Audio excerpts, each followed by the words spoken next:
You're watching Valley Sports, the home of the Angels, Clippers, Ducks, and Kings.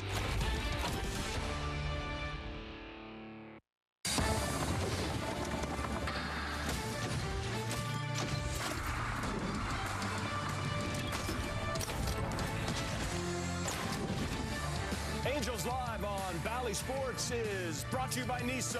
Buckle up for an epic test drive at the Nissan Thrill of the Summer Sales event, as your Angels are taking on the Astros in Houston, Texas. A very hot Houston, Texas. Maid Park. Here's what's coming up for you here on our Angels Live pregame. Man, the starting pitching just fantastic. 4 straight quality starts for the Angels, and that series in Texas to take 2 out of 3, especially after Saturday.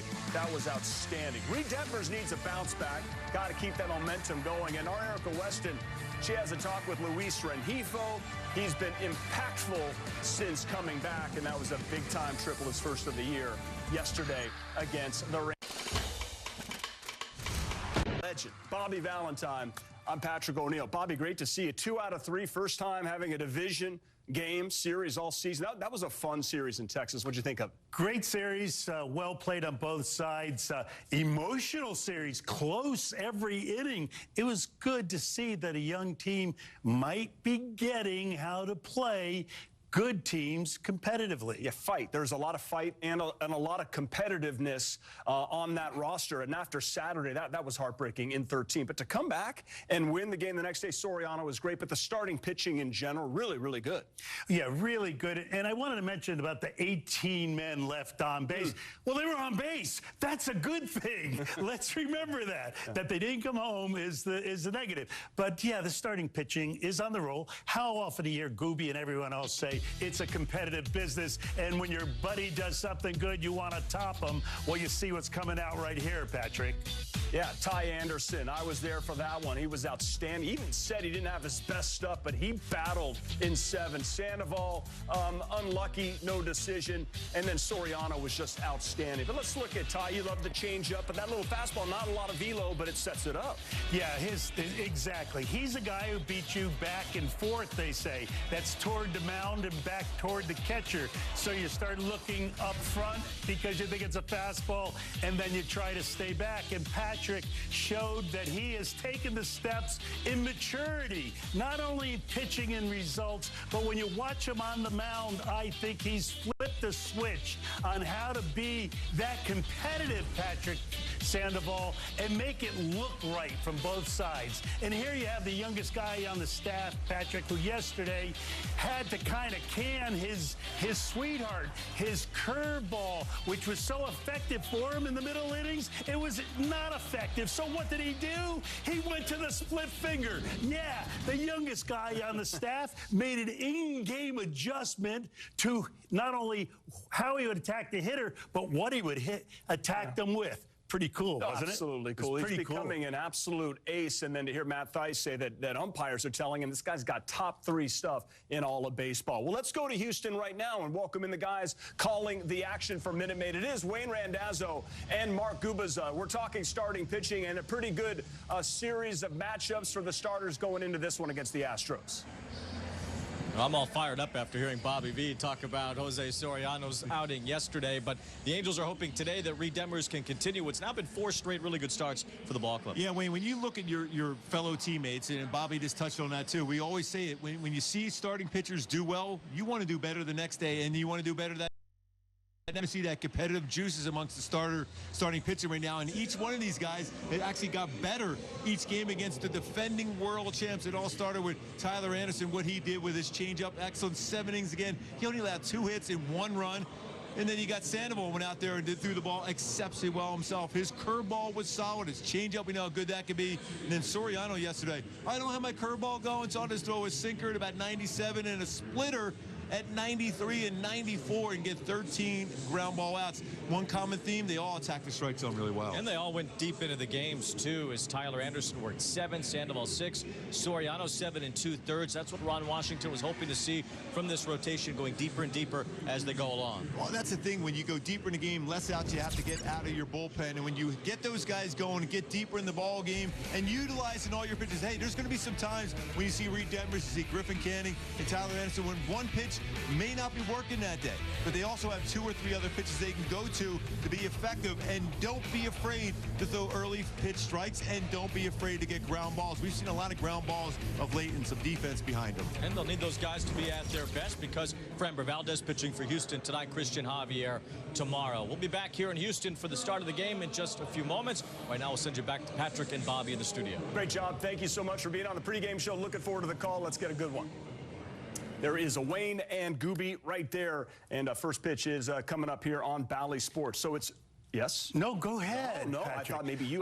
Well, I wanted a quick comment on that. Do. Well, what Gooby was talking about there, and it's really interesting, I think, that last year and the year before, all you would hear is the 3rd time through the lineup. How's a starting pitcher going to do that? Well, that mindset was thrown in the garbage at the beginning of this season, and now they're going 6 and 7 innings, and no one even knows where they are in the lineup. So it is a mental game that we're playing. Yeah, 100%. And the matchup tonight with Reid Detmers versus Framber Valdez. And Valdez has 6 starts of 7 or more scoreless innings this year, tied for most in baseball. He's really good. But for Detmers, listen, first 3 outstanding. Last 6, 0-4. Opponent batting average is a .313. He needs to be better. How does he fix it? Well, you know, Reid Detmers has, and you'll hear it again and again, great stuff. But what he needs to do is understand how to get people out without great stuff and get quick outs in the inning. He'll go 0-2 and then turn the at-bat into 3-2 by trying to throw a great pitch that they can't hit. His pitches are good enough if he places them well, they won't hit him hard, and he needs to get some quick outs as he goes about it. And understand, both these pitchers have 4 pitches in their repertoire: fastball, curveball, slider, and changeup. They use them extremely different, almost to the opposite ends of the spectrum, where Valdez will pitch low and Reid Detmers will pitch high, and Valdez will pitch away and Reid will pitch in. And it's really a tale of 2 cities, you know, and Dickens isn't here. But these guys are so similar yet so different in the process and the approach. I find it intriguing. Yes. By the way, his great-grandson is here. I'd like to welcome in Steve Dickens. Okay, so Kevin Pillar, where would the Angels be without Pillar? I mean, really, he's so fantastic. And he's got 16 ribbies in 12 games. He's hitting well over 400, and he just picked up his 1,000th career hit and has scored his 500th career run. He's 10 years over service time. What a remarkable career, really is. Congratulations. Really spectacular. And, you know, sometimes they say, Patrick, in an organization, you need disruption from the outside. And often when that outside disruption comes with a guy who has stripes on his sleeves, the disruption becomes exactly what the team needs. That the young guys look it, like it, feel it's a great addition. The older guys appreciate what he's doing back in his home area, his home, playing for the Angels before his friends and family. That's a whole different way to play the game, especially at the end or toward the end of your career. And Kevin's making the best of it. His 9th team, the Angels, and his family flew out to Arlington, all to Dallas, and then drove to Arlington for that game. And even though he wasn't starting, he came off the bench, pinch hit, battled, and got that knock. Let's take a look at Angels lineup. Pillar is, in fact, in there. Playing center field, hitting cleanup. Taylor Ward, a 9-game hitting streak against the Houston Astros, and 5 overall on the season. Let's give credit to Willie Calhoun as well. Swinging the bat extremely well, and in there against the left-hander, as is Nolan, because he's neutral. Left-handers can hit this guy equally well, even though it's not very often. All right.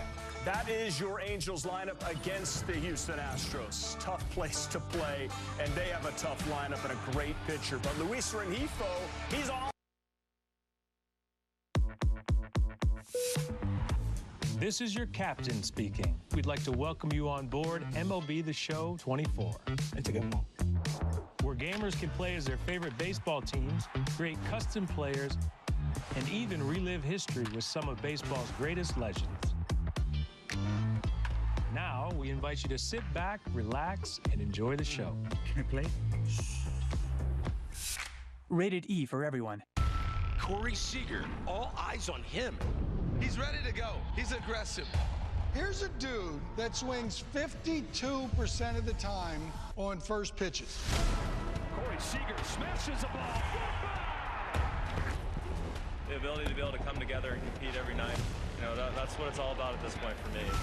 Corey Seager does it again. This guy is doing it all. He's hitting bombs all the time.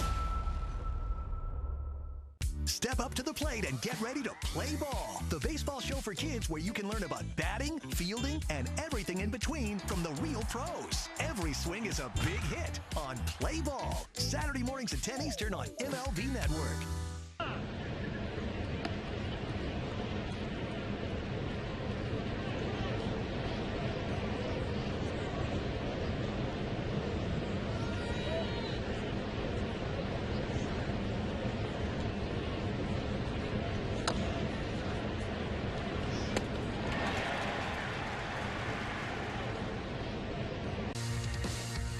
Angels Live on Bally Sports is brought to you by Nissan. Buckle up for an epic test drive at the Nissan Thrill of the Summer's Sales Event.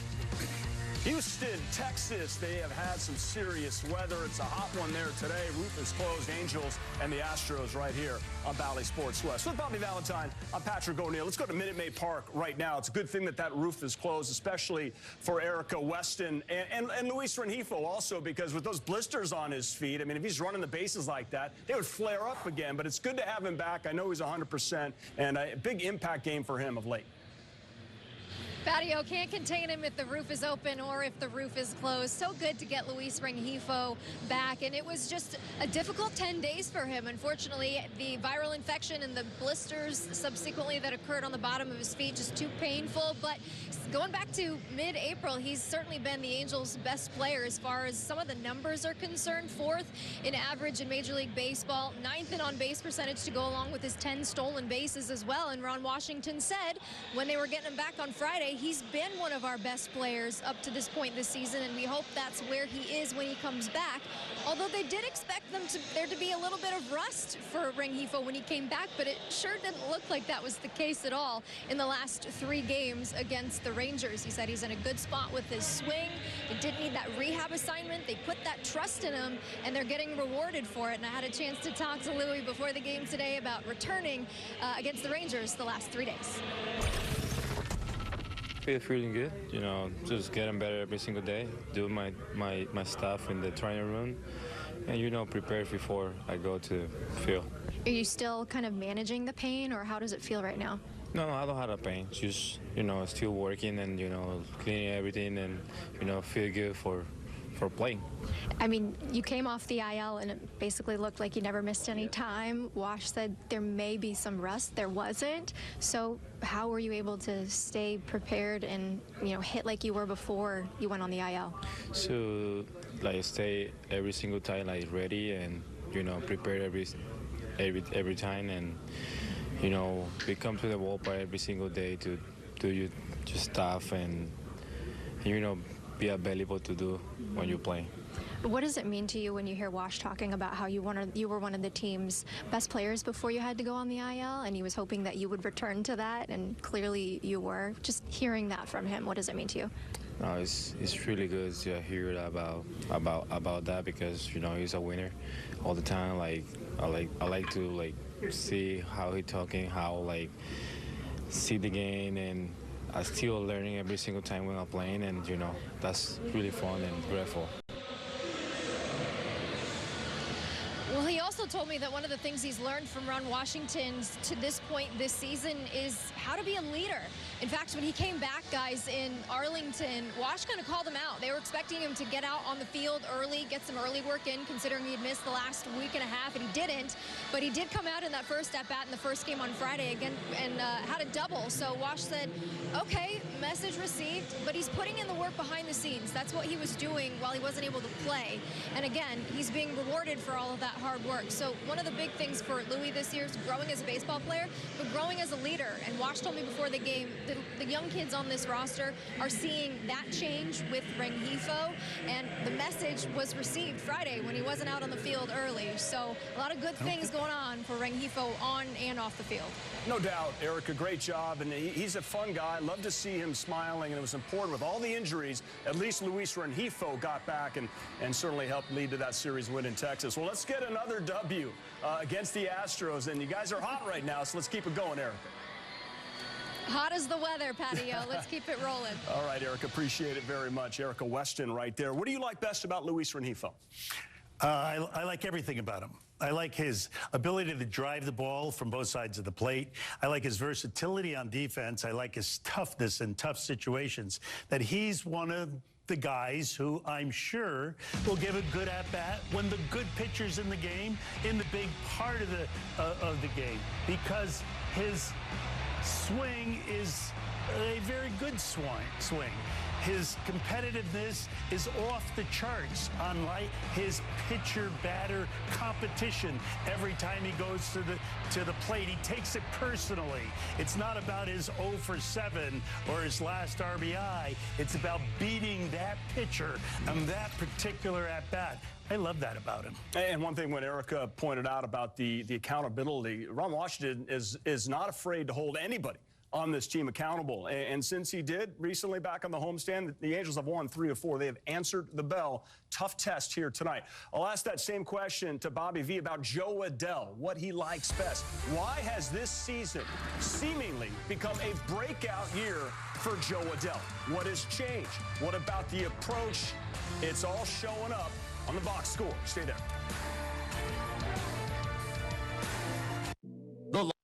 It's time for MLB Pitch, Hit, and Run, the official youth skills competition of Major League Baseball.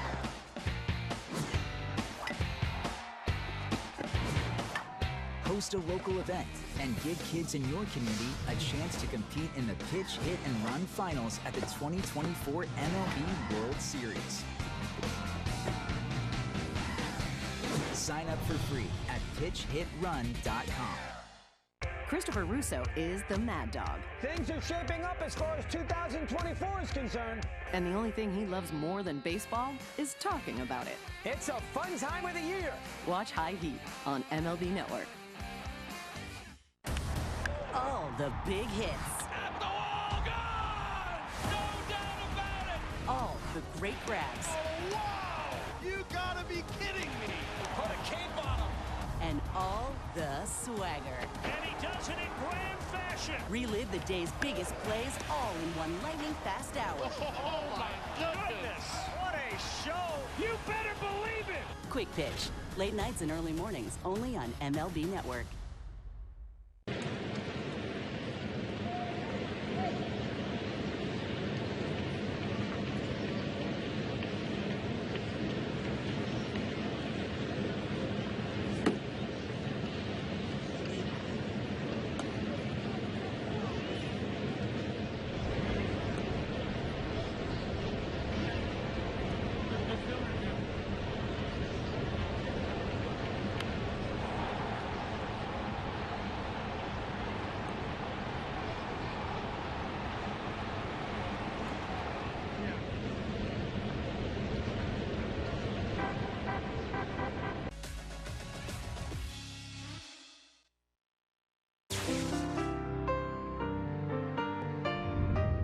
Everyone, Kent French here for Bally Sports West. May is Mental Health Month, and as part of that, here's another one of our series of emotional wellness tips from OC Healthcare.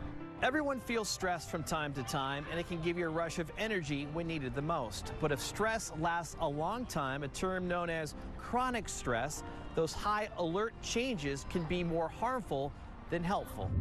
To help manage stress, get enough sleep, exercise regularly, set priorities, decide what must get done and what can wait. Show compassion for yourself. Seek help.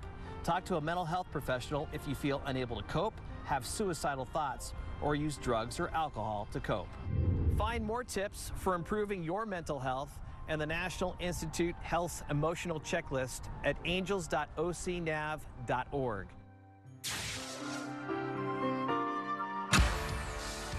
And welcome back, everybody. This is Angels Live right here on Bally Sports, and it is brought to you by Nissan. Buckle up for an epic test drive at the Nissan Thrill of Summer sales event. And it's the Angels and the Astros from Maid Park. First meeting of the campaign, the second division series for the Angels. Here with Bobby Valentine. I'm Patrick O'Neill. Bobby's got a hockey stick. I'm a hockey guy. Right? So this is going to be pretty. He said it. You got Jared Stoll's stick there, so this will be fun. Joe Adell, I asked you about Luis Renifo, what you like best. For Joe Adell, we love the makeup, right? I mean, he looks like a big leaguer, but he's put it together. Is it between the ears mostly? Well, I think it's just that idea of experience, and between the ears means that you have confidence in what you're doing because you've experienced it enough to understand it. And I think what you see with Joe is not what he's doing, because he always had that athletic ability and he always had a strong swing. But it's when he's doing it with that leg kick on an early basis, so he's never late getting it down, and then not the when, but the where. Where he's swinging is out in front of his body instead of out in front of the plate. And that means he's confident in his ability to let the ball travel. You've seen him be late on some swings and hit him to right field at times on fastballs. You've also seen him be late on kind of fastballs up. But to see the way he approaches the slider just a little off the plate and the comeback fastball and the breaking ball that starts at him and goes over the plate, he's understanding how, as he says, just being a great athlete does. And that's what he says to me, and I'm right with him. But timing's the key, right? A great athlete that starts the race late loses the race. So you have to start on time and not have the gun go off that you're jumping the gun. Hey, every race has time to it, huh? Speaking as one of the fastest guys in the history of Stamford, Connecticut. But, Bobby, let me ask you about, obviously, the numbers they show us right now that Joe Adell, the whiff percentage is down. The line drive percentage is up, and the walks are up. He's got 10 on the season. His career high is 11. He's recognizing his pitches right now. Exactly, Patrick. You hit it right on the head. Some of the most impressive at-bats I've seen isn't when he's hit these 8 home runs that are all different pitches at different speeds, but in similar location. And that's what you're supposed to do when you have that power stroke. When that pitch gets into the zone, you do damage on it, and Joe is figuring out how to do that to all parts of the field, Patrick. Yeah, this is what's so fascinating. I love the colors, by the way, but I love the shots, the middle of the field. And that's, I mean, it makes sense when I hear somebody say he's letting the baseball travel. But he's not just trying to hit home runs every time. He's letting that ball travel and allowing himself to spray the baseball.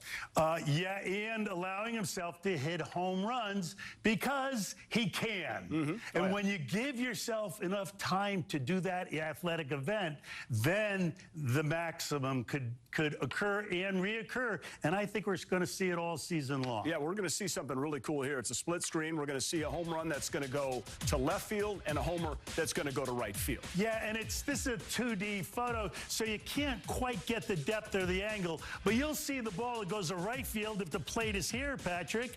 The bat will be at that angle, so when the ball hits it, it goes to right field. And then you'll see him hit the one to left field, and the bat will be at this angle, so it goes off to left field. But that's in a very small space, right? 17 inches about the plate width or depth in the same swing. Everything happening the same except for the location that bat meets ball to crush it.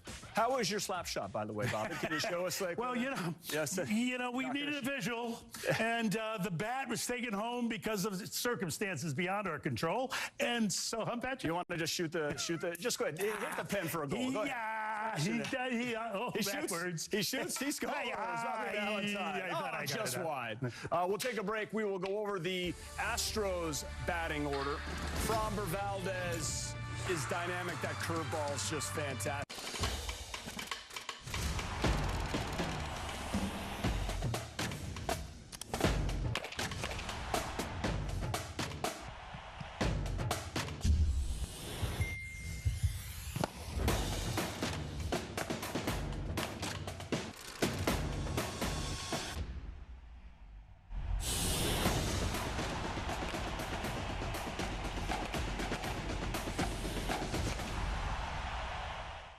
Given up on trying to get rid of batting average. There's no beating it. Brian Kenny's always thinking about baseball, and he's fired up for 2024. These are the standards by which major leaguers are measured. Watch the show for the thinking fan, MLB Now, on MLB Network.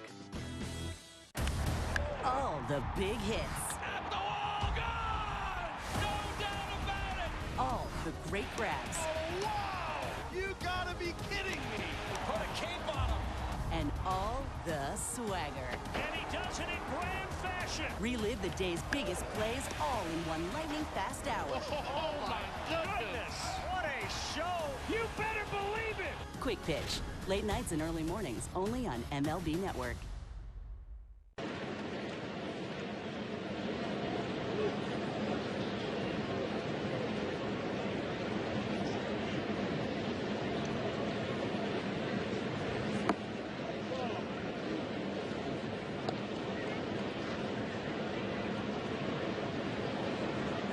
Local.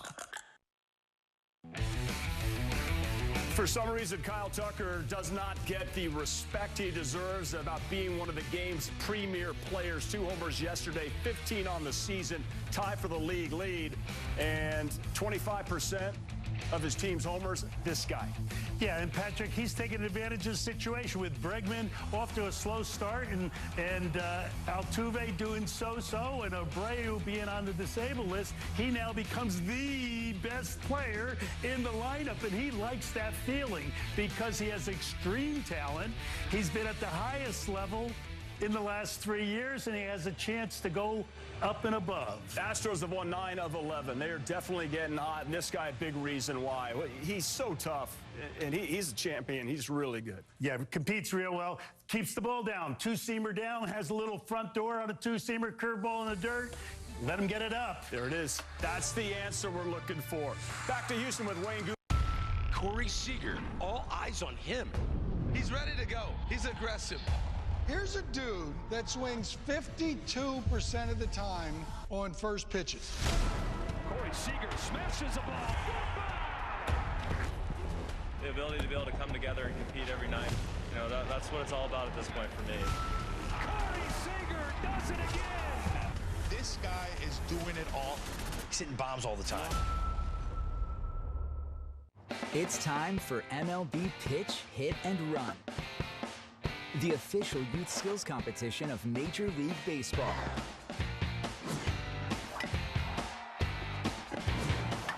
Host a local event and give kids in your community a chance to compete in the Pitch, Hit, and Run finals at the 2024 MLB World Series. Sign up for free at pitchhitrun.com. Step up to the plate and get ready to play ball. The baseball show for kids where you can learn about batting, fielding, and everything in between from the real pros. Every swing is a big hit on Play Ball. Saturday mornings at 10 Eastern on MLB Network.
travels through the heart of Texas have led us to Houston and Minute Maid Park tonight. It's game one of a three-game series between the Los Angeles Angels and the Houston Astros.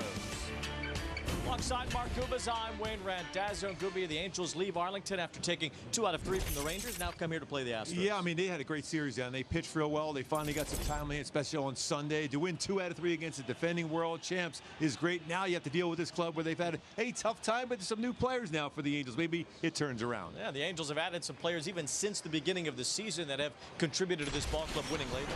Willie Calhoun has barreled up every single baseball. 9 doubles so far this season, hitting .328. You're talking about staying on the baseball, put the ball left field to go back up the middle. He's turned on some pitches. He's hit every single pitch thrown out between off speed or fastball. Kevin Pillar, you know, he's a guy that usually hits 7 or 8 in the lineup. He's moved up to number 4 in the lineup. Why? Because he's hitting .447 with 16 RBIs, including 3 home runs and an OPS of nearly 1,300. That's all just in 12 games, Wade. And you have some pitchers that have also made some differences as well, including Hunter Strickland. Yeah, Strickland is really throwing the ball. When you go back to his last 13 games, this 1 earned run, 11 strikeouts, opponent's batting average of .095. His slider has been electric, Wayne, and that's why he's been able to dominate in a big, significant role. How about Jose Soriano again yesterday? Now that he's moved into the starting rotation, he's becoming the dominant pitcher the Angels foresaw. We've always loved his fastball, Wayne, but, you know, the other day, you know, the curveball wasn't exactly working, so what's he go to? His splitter was great. He got 13 ground ball outs last time out. He's been dominant, really, when you think about it in the starting rotation. 3.12 would be a lot lower. They said that one tough game. Other than that, he has been electric as a starter. Well, Jose Soriano conquering his role as a starting pitcher lately. Now the Angels are hoping that Reid Detmers can do the same. Had a great start to the year. He has had some rough stuff lately, but we'll find out from Patrick O'Neill and Bobby Valentine in just a few moments how Detmers can get back on track.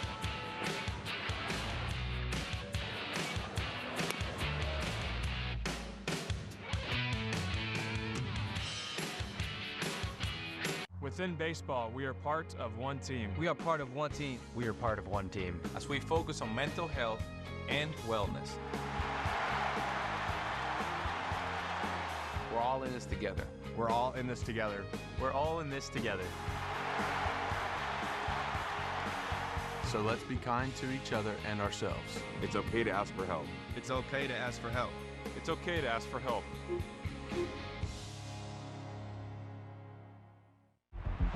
Can't recall another baseball game where emotions ran so high. There it is! Fly ball to deep right field. It's out of here! It's gonna go! What a play by Aaron Judge! Experience game-to-game coverage of the night's biggest moments, live and commercial-free. MLB Network Strike Zone, Wednesday and Friday nights all season. Christopher Russo is the Mad Dog. Things are shaping up as far as 2024 is concerned. And the only thing he loves more than baseball is talking about it. It's a fun time of the year. Watch High Heat on MLB Network.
When we started Warby Parker, we just sold glasses, and only online.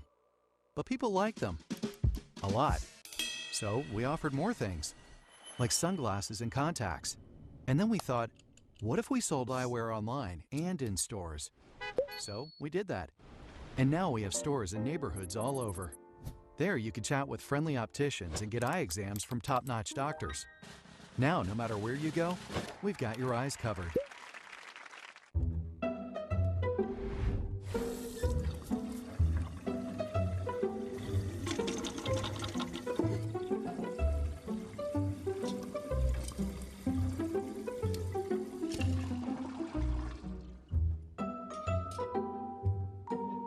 There's an easier way. From repairs and cleaning to remodeling and more, Thumbtack makes it easy to care for your home. Download the Thumbtack app and start caring for your home today. With the Game Time app, I paid 60% less than this guy. What? And it's not just sports tickets. It's also concerts. Performances, too! Oh, come on! Download Game Time. Last-minute tickets, lowest price, guaranteed. I had no idea I was still paying for in-play Wi-Fi until I finally checked my credit card statement. 14 months and $600 later. That's why I created Rocket Money, an app that shows you all your subscriptions in one place. See something you no longer want? You can cancel it straight from the app. Download Rocket Money today.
At our Carl's Cam replays, we see some past success the Angels have had against Framber Valdez. 3 of their players have hit 2 home runs on Valdez. And for a guy that doesn't give up a lot of home runs, only 2 home runs allowed again all season long. But Zach Neto, Rengifo, to have a couple home runs. Simba did a couple home runs against them also.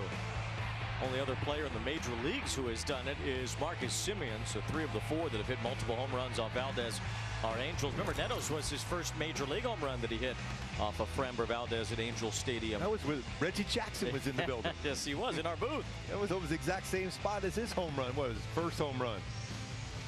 Give you the Angels lineup brought to you by Victorville Chevy as we see Woba making an appearance today. Weighted on base average. Luis Rengifo doing well in that category. And well, so is Kevin Pillar with the way that he's been hitting as an Angel. 16 RBIs in 12 games. Pillar reaching 1,000 career hits with his base hit off the bench yesterday. Willie Calhoun finding his way in the lineup once again, even with the left-hander. And a pretty good one out there for Houston, Framber Valdez. Yeah, he is a ground ball machine. His fastball is not overpowering at 91, 95. Great curveball, changeup, slider, occasional cutter. My go-to is to have success and maybe get some of those home runs against him again tonight. Is you got to be able to get that and have success versus his changeup. Batting average at 350 versus his changeup this season, and lift that sinker in the air. He's going to try to get you hit the ball on the ground, get it up and lift it in the air for some damage. The Astros felt like he lost a little feel on that sinker when he tried to start using a cutter over the last couple of years, but he's getting that sinker back, and certainly a 68% ground ball rate shows that. These infielders will be busy. And especially with Felix Pena, what he has done defensively at short of his Gold Glove winner back in 2022. Although this season he has 6 errors, he has turned 35 double plays. Bregman, Altuve, Singleton, Long Beach native over at first base. Diaz, Dubon, Myers, and Tucker, another outstanding outfielder for the Astros. A great throwing arm for Tucker out in right field. Astros are wearing their Space City Connect uniforms today. Probably one of the better City Connect offerings. Usually when they stay in the neighborhood of what the teams actually look like. Mostly turns out okay. Yeah, it works out okay. Yeah. The Angels certainly have a great City Connect of their own that we'll see back at Angel Stadium when the team returns this weekend. Memorial Day weekend already, as the Angels will have Cleveland in town on the next homestand and the Yankees in town. So it won't be easy with a couple of first place teams. Then a trip to Seattle. So the next 3 opponents after the Astros, all first place teams. Well, you look at Cleveland, they're winning again tonight. They're playing outstanding baseball. The Yankees are winning again today. And our Hyundai key for the game tonight. Every time we come to Houston, we got to go Travis Scott. Upper echelon. In other words, bring those pitches upper zone to be able to have some success against Valdez today. So upper echelon. What I understand, he's like the best rapper right now, right? Yes. And he's a Houston native. And a Houston native. Yes. Of course, a Houstonian. Yes. Oh, that's wonderful. I thought you would appreciate that. The upper echelon indeed. Here's Nolan Shonowell leading things off for the Angels tonight against Framber Valdez, who has had some strange games in the past against the Angels. Just think about his last start against them at Angel Stadium last July. He allowed 5 runs, 2 home runs, and he had 13 strikeouts in that game. You don't see that very often. First pitch is a strike, as called by the home plate umpire John Lipka. Yeah, he's generally not a big strikeout guy. He's more of a guy that will keep the ball in the lower third, but he'll get his strikeouts with his curveball. He's had 3 games against the Angels with at least 12 strikeouts. As he misses there to Shonowell. He had a 13 strikeout game in July of 2022, and he had 2 games last year where he got to 12 plus. 12 at Angel Stadium on May 9th and 13 on July 15th. He's 9-4 in his career with a .368 against the Angels. Upstairs, and it's 2 balls and a strike from Valdez, who's making only his 7th start this year. Had some elbow soreness, which sidelined him for close to a month. He can get wild on occasion. That's the thing. It's going to be very important to make sure you bring him up in his zone, but keep him in the strike zone. Well, there's a ground ball hit softly as Valdez tries to go get it. He can't, and it's an infield hit for Shonowell. So Framber Valdez gets a ground ball to start the game, but it turns into a single for Shonowell. And that's one of those plays too. Your best effort is going to be, and best chance really is always going to be the pitcher going to field that baseball. He quickly looked over where Singleton was. So if Singleton or Altuve go to that baseball, it's going to be a foot race anyhow to the bag, and more than likely Shonowell can beat Valdez as a left-handed pitcher, going to fall a little bit more so to that third base side of the pitching mound. So break right away. Well, Valdez walking pretty slowly back to the mound. He seemed to be grimacing a little bit after having that reach for the baseball. Nobody came out to check on him. He's back to work against Luis Rengifo. Switch hitter batting right-handed against the lefty Valdez, and he grounds one toward right side, a base hit. Past the diving Altuve, Shonowell makes the turn toward third, and the Angels have a threat early. First and third, nobody out against Framber Valdez. That's a great swing for Rengifo, and Ron Washington was talking a lot about Rengifo again today, how good he has been since coming back from the IL. His timing has been good, staying on the baseball and go the other way. He's always going to be ready to jump on the first pitch, and he gets one. And a good swing.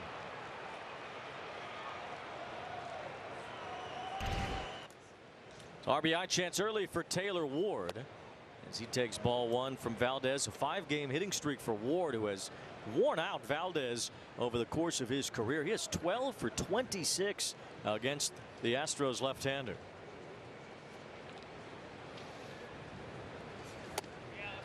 And then you go back to that play, Wayne, right away. You're not used to or expecting a play like that right away. You're just going from the bullpen mound to the game mound, and you're facing your first batter. Then you have to go that quickly to try to field a slow rolling ground ball, and bent down. Didn't look comfortable after he didn't make the play.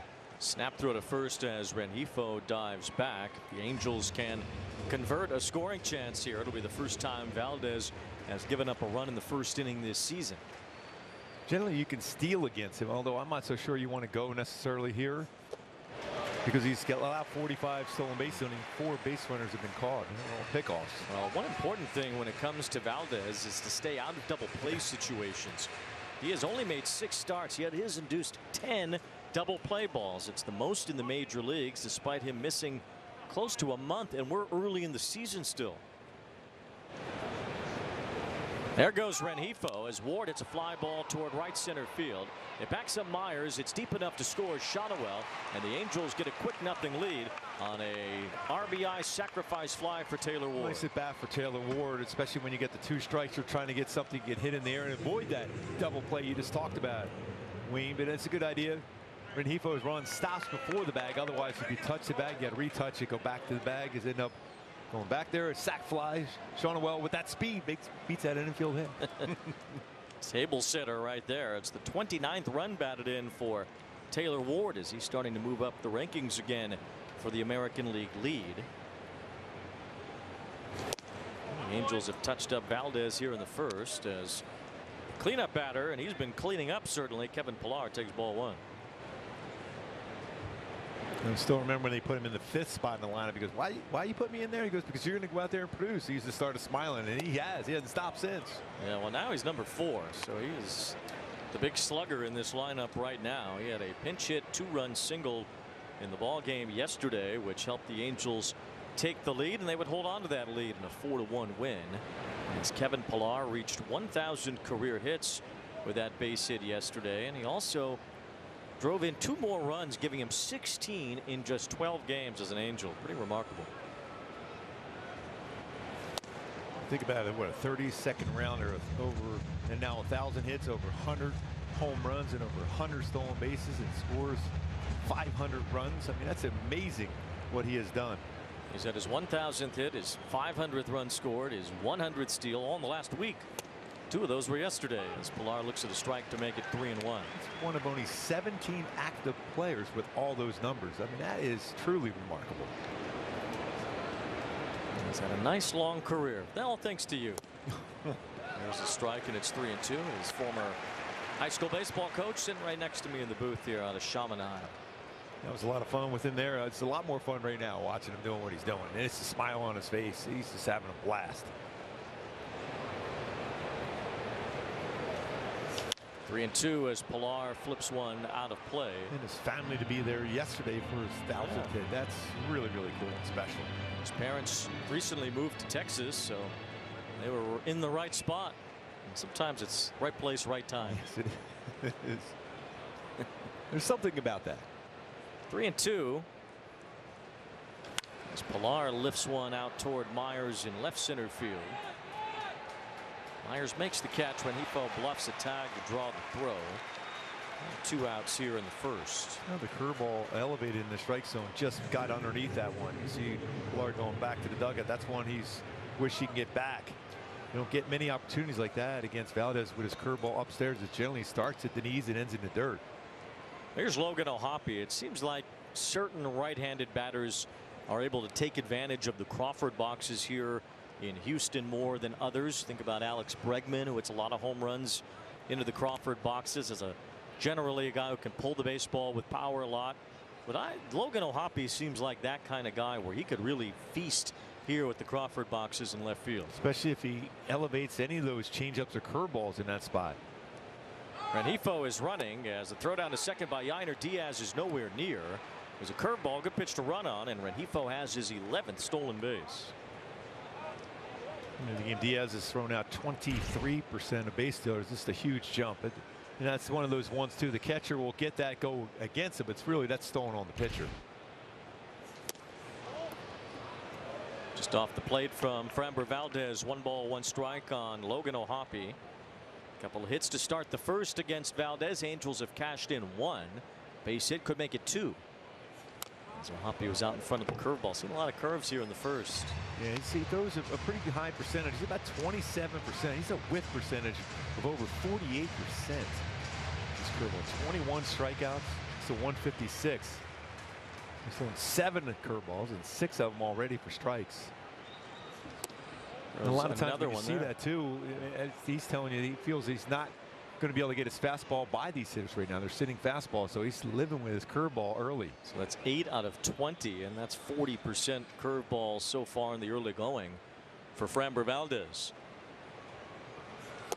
There's another one that drops a little bit low. So 3-2 on Logan O'Hoppe, who has seen a steady diet of those curveballs. Yeah, he's only throwing 10 fastballs. He's only throwing 4 of them for strikes. What's he looking at? He's looking at you? Yeah, he said, hey, do you like my curveball? I said, I heard you throw a slider a lot. It wasn't a curveball, though. And there's a breaking ball that got a swing and a miss. So O'Hoppe finally chased after it, and Valdez ends the first, giving up a run. When something is off, it can feel hard to hide. I just learned I'm losing my hair. I think I'm depressed.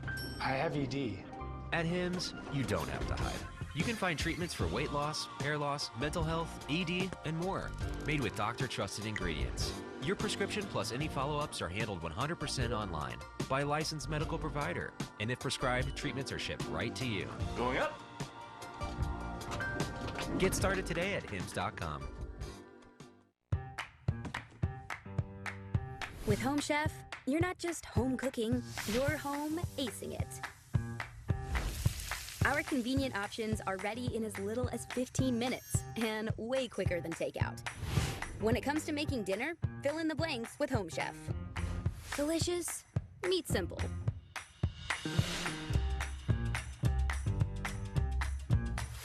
Get 18 free meals when you sign up at homechef.com.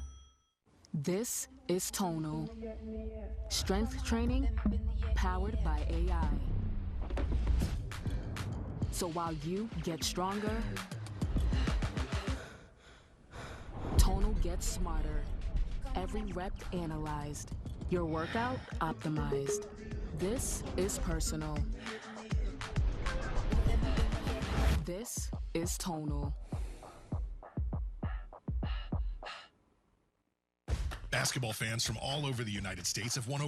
We've seen a lot of improvements from Angels starting pitchers over the course of the season so far. Reid Detmers, though, has gone the opposite way, at least in terms of the results he has gotten. While he was off to a great start, he has slid backward. Yeah, you thought he was making those step forward to be the dominant left-handed pitcher in the American League, but my go-tos for him tonight to get that back on track is get swing and misses lower level on the slider. He's had some sliders upstairs and hasn't been quite as crisp with it, and use the fastball on the hands. That'll set up both his curveball, his changeup, and slider if you get that fastball into lefties and righties. First pitch misses to Jose Altuve. This Astros lineup starting to smooth things out. Altuve hitting over 300 to start the year.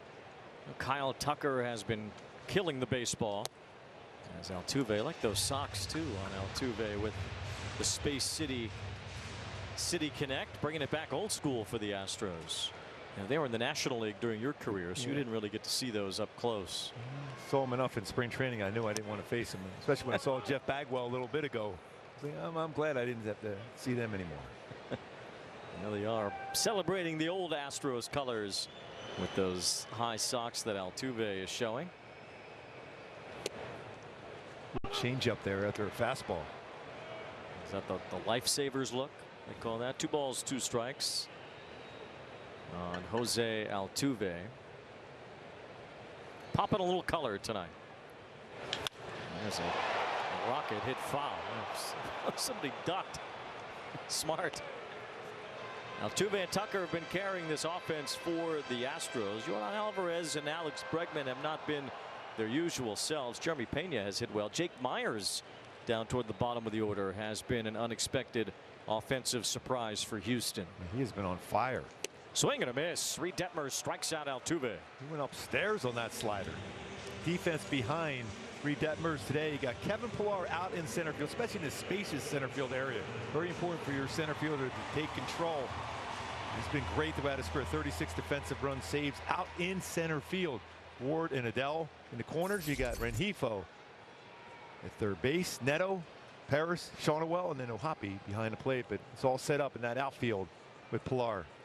Here's Kyle Tucker as he takes a high strike. Tucker has hit 15 home runs entering the day, tied for the major league lead. Gunnar Henderson is up there as well. Just making sure he hasn't changed his cleats again today. Remember yesterday he had green, green coloring on his cleats. He struck out a couple times. He went to the orange one, hit 2 home runs. Well, he was wearing the green ones to celebrate Orbit's birthday. So Orbit is bad luck. I mean, there's just nothing else to say about Orbit.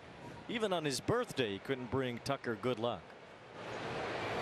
Ground ball up the middle as Zach Neto shifts over and handles that soft ground ball too from Tucker. He's had some fun, Orbit, over the years with Trout too. I remember over the years. Well, stay away from Orbit. He's bad luck.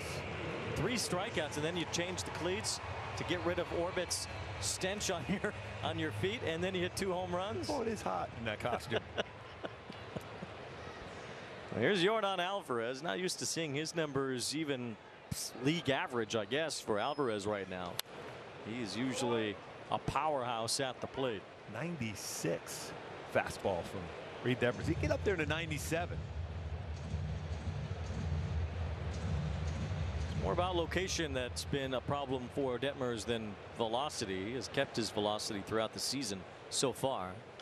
The ball hit up the middle and over the head of Neto at a leaping try. It was not hit hard, just a soft line drive with a little bit of air under it that Neto couldn't reach up for. And he went down and got that slider. He struck out Altuve with a slider the first bat of the game. His slider is outer part of the plate. He has great coverage. The outside part of the plate, and the size of Alvarez, most pitchers go pitch him away, but that's the part where he can cover. It's almost like Frank Thomas was a Hall of Famer. You always felt you had to pitch him away because you could turn on baseballs in. I think you have a better shot going in on him and then away, but you can't stay away against him all the time. Well, what you do to Frank Thomas? I mean, he had those long arms too. He could hit to the right field, no problem. Yeah, but if you pitched inside enough, you can make him uncomfortable. Very rarely, but you could. Well, here's Alex Bregman with 2 outs and the runner at first, Alvarez. As he grounds it toward third, it's backhanded by Rengifo. Long throw across as Shawnuel gloves it to end the bottom of the first. A scoreless inning for Detmers. Step up to the plate and get ready to play ball. The baseball show for kids where you can learn about batting, fielding, and everything in between from the real pros. Every swing is a big hit on Play Ball. Saturday mornings at 10 Eastern on MLB Network.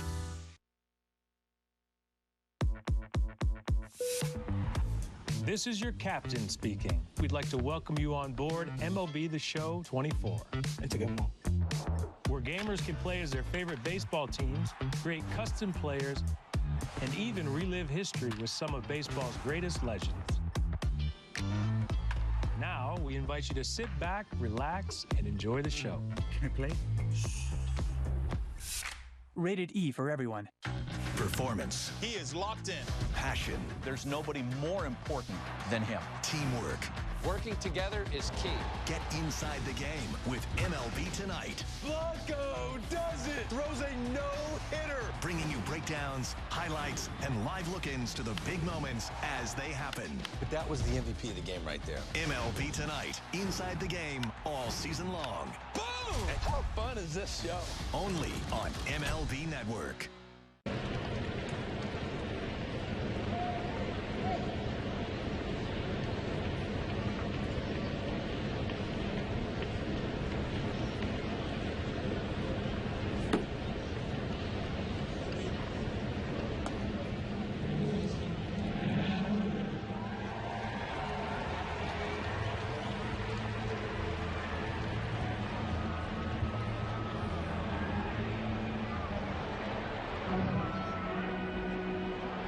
S3D powered by Google Cloud. The separation of speeds of Valdez's pitches. His fastball mentioned not overpowering, but it's still average. Sinker at 93.7. Changeup at just under 90. His slider at 84.5. But his curveball, it's big separation. You talk about 13 miles per hour between his curveball and his sinker. But his sinker will throw downstairs, but he elevates his sinker too with that movement, that lateral movement up in the upper part of the strike zone. Starts Joe Adell off with a strike as Adell faces Valdez for the first time tonight. Chased a little bit there. The Angels have expressed a lot of pride in the way that Joe Adell has been able to walk a lot more and make better swing decisions at the plate. Swings and misses there. Strikes out on 3 pitches against Framber Valdez, and there's one away here in the second. You go back to those 2 at-bats between Adele and Neto yesterday, those 2 walks, that was huge in the game.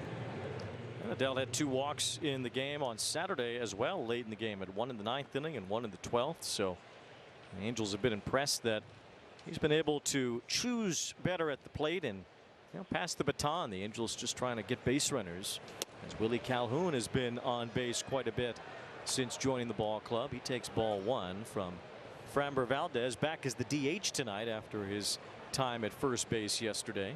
Left-handed batters slightly better against and right-hand batters against Valdez. Inside out swing and a roller to Bregman. 2 up, 2 down. We look over the years why this team has been so successful. We know their pitching has been good, but their defense, especially in the infield, has been outstanding. Some gold gloves in there between, especially up the middle with Pena and Altuve. Well, Bregman and Altuve have been the constants. Shortstop changed from Carlos Correa to Pena. Then from a defensive standpoint, it was basically no difference, if not even a little bit better with Pena moving over to shortstop after Correa signed elsewhere. Bregman's one of the best fielding third basemen in the game. He's a shortstop by trade, so he has that athleticism at third base, especially in a strong throwing arm. Another chance for Bregman here off the bat of Zach Neto. 1-2-3 inning for Framber Valdez. Christopher Russo is the mad dog. Things are shaping up as far as 2024 is concerned. And the only thing he loves more than baseball is talking about it. It's a fun time of the year. Watch High Heat on MLB Network. Corey Seager, all eyes on him. He's ready to go. He's aggressive. Here's a dude that swings 52% of the time on first pitches. Corey Seager smashes a ball. The ability to be able to come together and compete every night, that's what it's all about at this point for me. Corey Seager does it again. This guy is doing it all. He's hitting bombs all the time. Within baseball, we are part of one team. We are part of one team. We are part of one team. As we focus on mental health and wellness. We're all in this together. We're all in this together. We're all in this together. So let's be kind to each other and ourselves. It's okay to ask for help. It's okay to ask for help. It's okay to ask for help.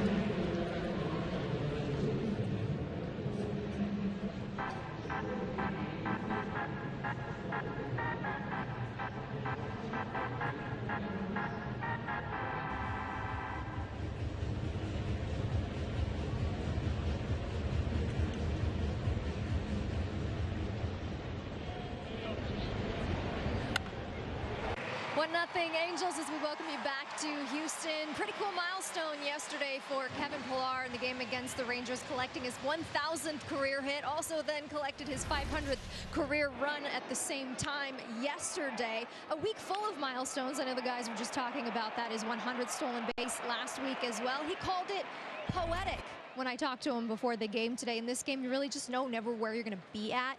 But he said these were some milestones that he had circled before the season came into the season. He shared these on social media, the baseball from yesterday. That was the stolen base last week. But pretty cool that his parents and his nephew were able to come to the game yesterday. He actually called him in the morning and told him he wasn't going to be in the lineup, so it was up to them if they wanted to show up or not. They did, and ended up getting to see him with that huge pinch hit, 1,000th of his career. But he just said, I think it's cool for the young guys in this room to see you don't have to be a Shohei, you don't have to be a Mike Trout to accomplish things in this game. If I have the best year of my career, turn back the clock, what a way to go out, guys. That's what I love about it too, Erica, is the fact that he's just so happy what he's been able to do and what he's been able to accomplish in the career, but especially what he's doing this season, where it started out so slow with the White Sox, even in spring training, and then it started the season with the White Sox. Here he is, what he's doing for his SoCal team. 1 ball, 2 strikes on Jeremy Pena, leading off here in the bottom of the second against Reid Detmers. Detmers struck out Jose Altuve as part of a scoreless first inning. As Pena fouls one off. Which milestone did you make it to that felt like a big accomplishment to you? My 100th win. That felt, you know, I did get to that 1,000 strikeout, but strikeouts weren't any big part of my game. But to be able to win 100 games in the major league and do it in a shutout, complete game, it was pretty cool. Pena unable to go around. 2 balls and 2 strikes as he laid off that one from Reid Detmers. It was pretty close to a swing on that one. Maybe James Hoy, the first base umpire, said no. Especially when you lean that far, you usually get it. Looking for that lean from the batter. Yes. That usually give the first or third base umpire a pretty good view of the bat. Hey, you leaned, you're out. Yes. Went across the plate. Those hands had to go around it too. 3 balls, 2 strikes as Pena's battled back into a full count. Tops one toward the left side. Neto backhand, long throw off balance. Shotwell missed the tag. At least that's what the umpire saw. He pointed in right away. So he's got to have a pretty good feel, Shotwell, if he felt the tag on him. If he did, he's out. He got him before the bag. See if the Angels decide to challenge. Ron Washington holding his hand up. It looks like Shotwell kind of brushed the left leg, but it was tough to tell, and I don't think the Angels are going to challenge. You can see a little movement in the pant leg. So. Yes, a possibility of losing the challenge does exist there, and maybe that's why the Angels decided, or maybe they saw a better angle. But judging by that replay, wasn't obvious, but looked like maybe. Let's see if we can get a better look at it. As Shotwell this will be reached. A good angle. It's really close. Yeah. Maybe too close, considering the call on the field was safe. And the way he's been swinging the bat lately, you knew he was going to get down there quickly. Last 12 games in 370. 17 now, 18 for 47. So that's over that 370 mark. Infield hit to start the second. Here's John Singleton, who had a couple of home runs off Detmers last year here at Minute Maid Park. Let's see lefties get the best of Detmers much. Singleton rocked him a couple times. 2 for 2 with those 2 home runs. And you know, as a hitter, and you're right now in your lineup, you're thinking, okay, I got to put it back in there when you have those type of numbers. Even though it's not a lot of at bats, that's some serious production. Playing first base with Jose Abreu continuing to miss time. Good slider from Detmers, and that's strike 3. Now that was some serious depth. And you go back to our Frontier play sense, the slider against Altuve, and where it was, that was above the strike zone. That's his first strikeout on a slider above the strike zone. And then that next slider without Alvarez got a base hit. It was more of the plate and down. So he gets a strikeout above it. This time he gets a strikeout on a slider off the plate. Better depth on that one. Runner going, throw to second by O'Hoppe. Pena able to slide in safely. As the throw ate up Kyron Paris a little bit. Low throw from O'Hoppe. Yeah, I think they had a shot at him there. O'Hoppe has thrown out 28% of base stealers. All of a sudden, lately, though, base runners are taking shots and trying to steal a bag against Reid Detmers. Early in the season, he was really, really good stopping a running game. But that throw right there, not quite where you wanted to throw it. A good throw, you might have him. So 1 out and Pena at second base as he gets into scoring position after an infield hit and now a steal. Jake Meyers the batter as he takes ball 2. Meyers has been swinging the bat enormously well, especially for a guy who has not hit a lot throughout his major league career. Some big numbers eye-popping from Meyers, and that's helped the Astros without Chas McCormick, who's been on the IL. They're saying about he should be back in this series at some point. High changeup, got a swing and a miss from Meyers. 2 balls, 1 strike. Plan would be for McCormick to play left field and keep Meyers in center field most days. Not going to worry about Tucker in right. 1 out to third as Rengifo gloves it at the shoot top. I really like what he did on that one, Wayne. He came in and took away that extra hop away. And that's something Ryan Goins and, of course, Ron Washington talk about a lot. Go in there and take away that extra hop. Now, if that gets down one more time, that's going to be a tough throw. And Meyers runs well, but well played by Rengifo at third. And looking back, the base runner as well. So 2 away, runner still on second base, and Yainer Diaz. Aggressive always on the first pitch. Pretty good hitting catcher. Had quite a rookie year last year as he was splitting playing time with Martin Maldonado, but he hit so much better than Maldonado that a lot of fans around here got frustrated that Maldonado kept playing. Diaz had 23 homers last season. And Dusty Baker's point at the time was, Diaz needs to learn how to catch. Yeah, he's hitting and he can hit, but he needs to learn how to be a major league catcher, and he's got one of the best guys to learn from. So deal with it. Yeah. Is basically what his point was. He's a line drive machine. Dusty Baker no longer making those decisions for the Astros. Joe Espada is their new manager. There's a line drive base hit for Diaz that will tie the game. Jeremy Pena comes home, a 2-out RBI makes it 1-1. And this pitch is upstairs, and he has another line drive. That changeup was supposed to be down. The target was set up down by O'Hoppe, but stayed upstairs, and he lines it back up the middle. Doesn't try to pull it. Well, the big issue for Detmers has been leaving pitches in the heart of the zone. See all those numbers because of that. First 3 starts, 4 starts, he was so good there, avoiding that part of the plate. It was the first 4 outings for Detmers that he gave up a grand total of 3 earned runs, winning 3 of those starts. Began to slip against the Orioles, though he held his own against Baltimore in his 5th start. But these last 4, no question, have not been so great for Detmers. He got knocked around by Minnesota, 5 runs, 7 against the Guardians, 6 against the Royals, and 5 again against the Cardinals. Mauricio Dubon, the number 9 batter, slashes 1 foul.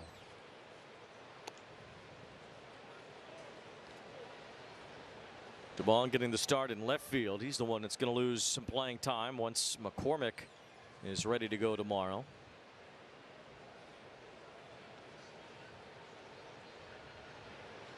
A little different looking into that Astros dugout, not seeing Dusty Baker. Yeah. His presence and his San Francisco right now. His legacy in the game, and Joe Espada's now got to create his own legacy for a team that has been to the ALCS 7 years in a row. Never happened before in American League history. Almost like the Chiefs in the AFC in football. Yeah, it is something like that. The Astros have won 2 World Series in this run. 7 straight American League Championship Series that they were able to get to. The National League record is 9. Atlanta got to 9 in a row in the 90s. 1 ball, 2 strikes on Dubon. Another softly hit foul ball. Got a piece of O'Hoppe. Dusty Baker back into retirement. The Astros are the team that pulled him out of retirement to manage this team after they had the falling out following the trash can scandal and all that. 1 ball, 2 strikes on Dubon. As he reaches out, taps one toward third. Rengifo's going to let it roll. It's a fair ball. No chance for Rengifo to make the play. Took his chances, see if it would end up rolling foul. They water this infield dirt down so much, I can't imagine the ball bounces around, at least in the beginning of the game. And when you're playing on a field that doesn't, obviously with the roof here, you don't have to worry about the rain. A lot of the teams, say back east or Midwest, they'll drain a little bit, so that baseball would normally roll foul. But it doesn't roll foul here. It doesn't roll foul even at the Big A. So you're not going to get a whole lot of rain, so you don't have to worry about that drain and water going off the line. So Barry Enright goes out to have a chat with Detmers and the infield. We'll hear from Hyundai. It's your journey. Own every mile in the Hyundai Tucson with America's best warranty.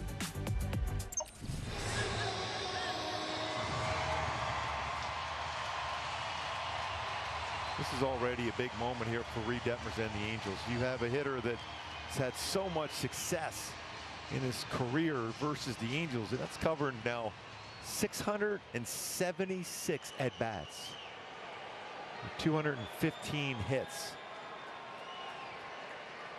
And one of the great hitters of his generation, Jose Altuve. 3 hits in the inning for Houston. And Detmers, who struck out Altuve in the first, deals a strike. Got him on a slider above the zone. Now he dropped a curveball upper part of the strike zone. So Altuve with as many hits against the Angels as what Wade Boggs had, ending up over 3,000. And Altuve lifts one out toward left. This is a 3-run homer.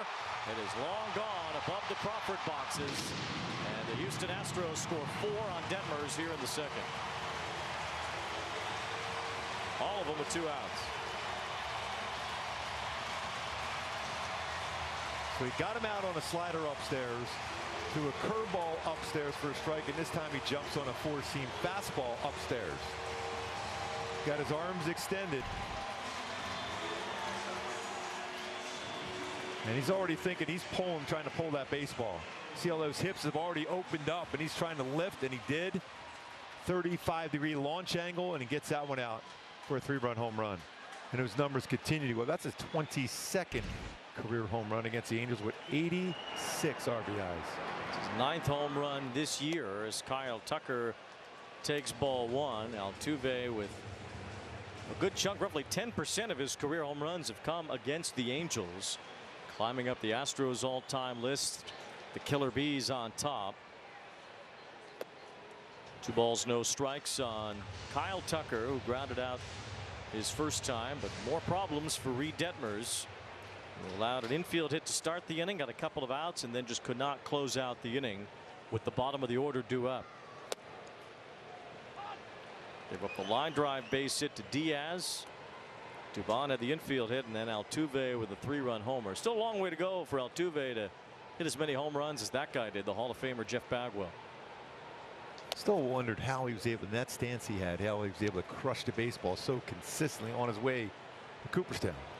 Yeah, he's built like a tank. That probably helped. Yeah, that does help. 3 balls and 1 strike on Kyle Tucker. Tied for the Major League lead homers in his own right. Now he drives one out toward right field, pretty deep into the corner, and it hooks foul.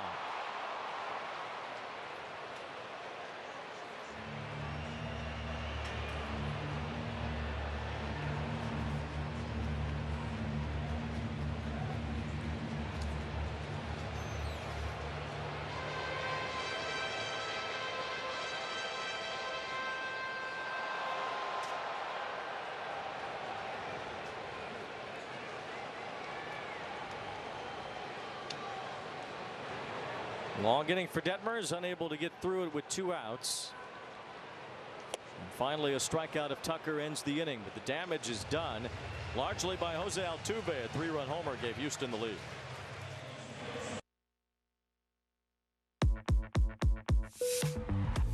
This is your captain speaking. We'd like to welcome you on board MLB The Show 24. Where gamers can play as their favorite baseball teams, create custom players, and even relive history with some of baseball's greatest legends. Now, we invite you to sit back, relax, and enjoy the show. Can I play? Rated E for everyone. All the big hits. At the wall, gone! No doubt about it! All the great grabs. Oh, wow! You gotta be kidding me! Put a cape on him! And all the swagger. And he does it in grand fashion! Relive the day's biggest plays all in one lightning-fast hour. Oh, my goodness! What a show! You better believe it! Quick Pitch. Late nights and early mornings, only on MLB Network. Step up to the plate and get ready to play ball. The baseball show for kids where you can learn about batting, fielding, and everything in between from the real pros. Every swing is a big hit on Play Ball. Saturday mornings at 10 Eastern on MLB Network.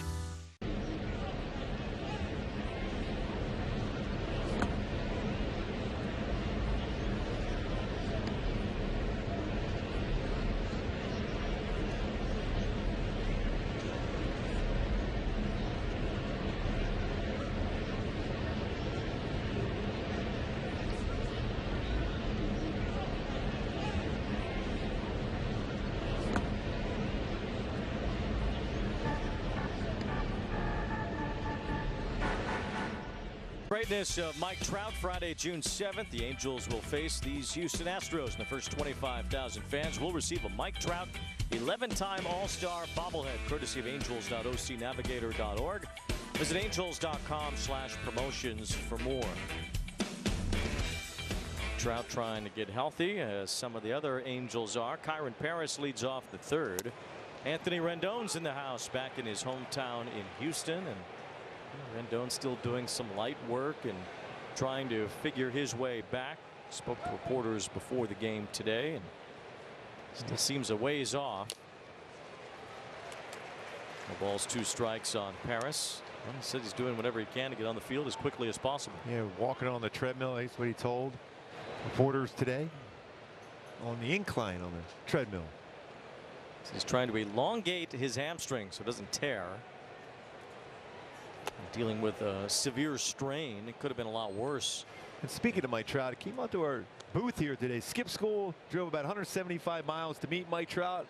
Bummer, Mike Trout was not here. I sent that picture right away that Mike Trout. He said, you know, I'll take care of Hudson. That's his name, Hudson Green. He says, I'm going to send him something special.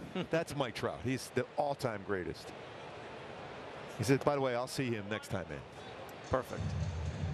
Well, it's still worth it to skip school and watch a baseball game, yes. even if Mike's not here. Yes. And that's so cool that Mike Trout right away said, yeah, I'd love to be able to, you know, get a chance to meet him next time in, and felt bad he wasn't here.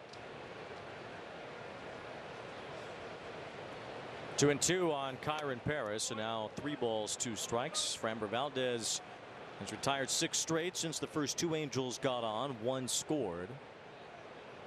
The Angels will try to chip away, down 3. As Paris, it's a bouncer to Pena, Gold Glove winner in his rookie year as a shortstop, something that had never been done before. Easy play for him there to retire Kyron Paris. We love to see that quick response. You don't want to get Valdez comfortable on the mound now. Valdez giving up a run in the first inning, something he did not do in his last start. In any of the innings he pitched against Oakland, had 7 shutout innings. Tires have kind of popped on the A's recently as they've lost 8 in a row.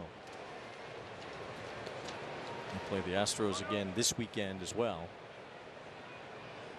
Nolan Shonowell had an infield hit. He's fouling this pitch off to make it 1 ball, 1 strike.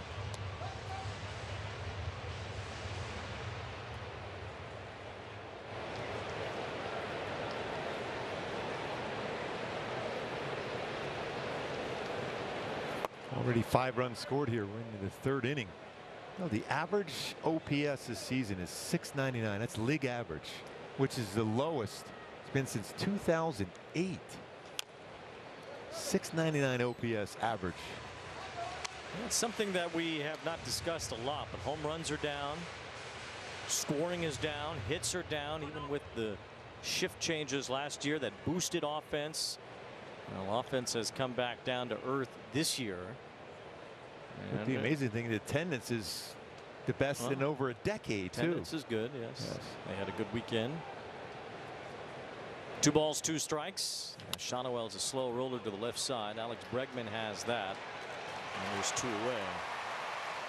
4 straight ground ball outs for Framber Valdez. 68% ground ball rate so far this year. That always gives you a chance to put up some zeros. To take 3 or 4 hits sometimes, especially all the double plays turned behind him with 10 of them. Tough to score. He doesn't give up many home runs. He's only allowed 2. Jose Soriano with his 13 ground ball outs yesterday. 2 outs as Rengifo takes ball 1. We started tracking ground ball outs and percentages like that for pitchers in 1988. Since then, Valdez has the 2nd highest career rate.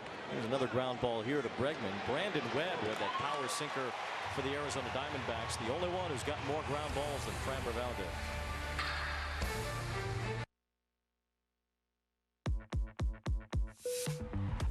This is your captain speaking. We'd like to welcome you on board MLB The Show 24.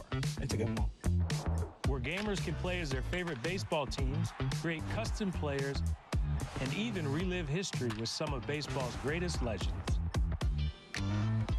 Now, we invite you to sit back, relax, and enjoy the show. Can I play? Rated E for everyone. Performance. He is locked in. Passion. There's nobody more important than him. Teamwork. Working together is key. Get inside the game with MLB Tonight. Blanco does it. Throws a no-hitter. Bringing you breakdown breakdowns, highlights, and live look-ins to the big moments as they happen. But that was the MVP of the game right there. MLB Tonight, inside the game all season long. Boom! How fun is this show? Only on MLB Network. It is here, ladies and gentlemen. The boys of summer are back. Baseball is just seconds away. And a high fly ball to deep right field.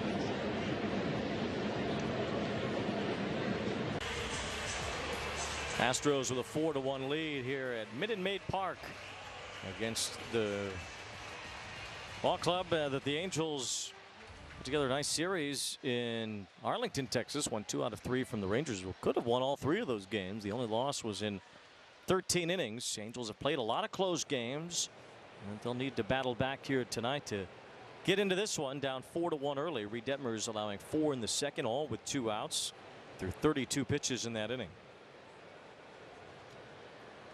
It's been a real issue really for Reid, especially of late. A lot of those runs with either 2 strikes, 2 outs, looking for that finish pitch. Yordan Alvarez had a base hit in the first inning. Big swing there to make it 1 ball, 2 strikes. Go back to the struggles that Reid Detmers has had with 2 strikes.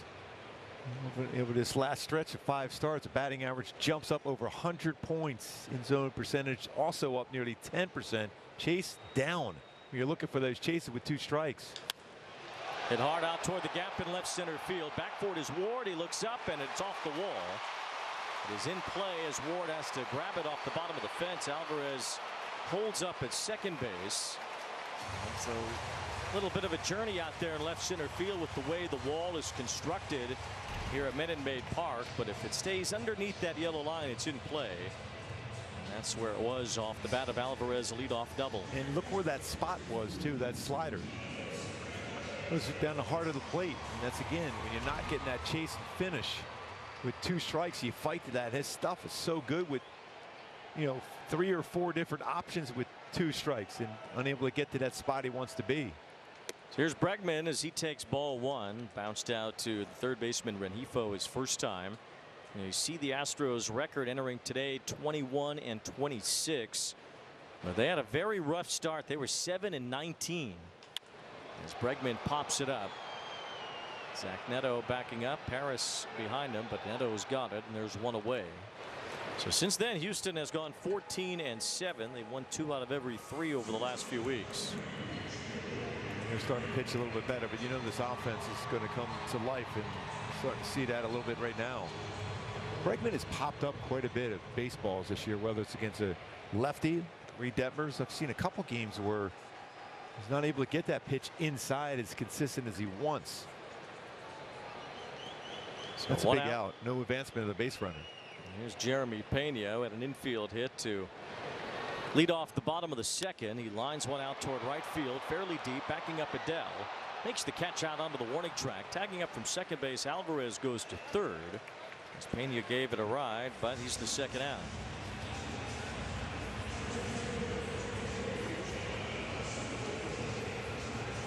I was thinking this ballpark, if you could put up some zeros at Reid Detmers, you feel that the offense will have a shot getting back in the game. And this ballpark right here, this ball can fly. So here's Singleton, who struck out against Detmers his first time. See if Detmers can get by with 2 outs here as he delivers a strike to Singleton. Saw where your guy Michael Ciani has hit his first major league home run for the Cardinals. Against Baltimore, they're playing well against, about 5-0 in the game. Bouncing ball up the middle. Zach Neto grabs it on the short hop and gets it to first.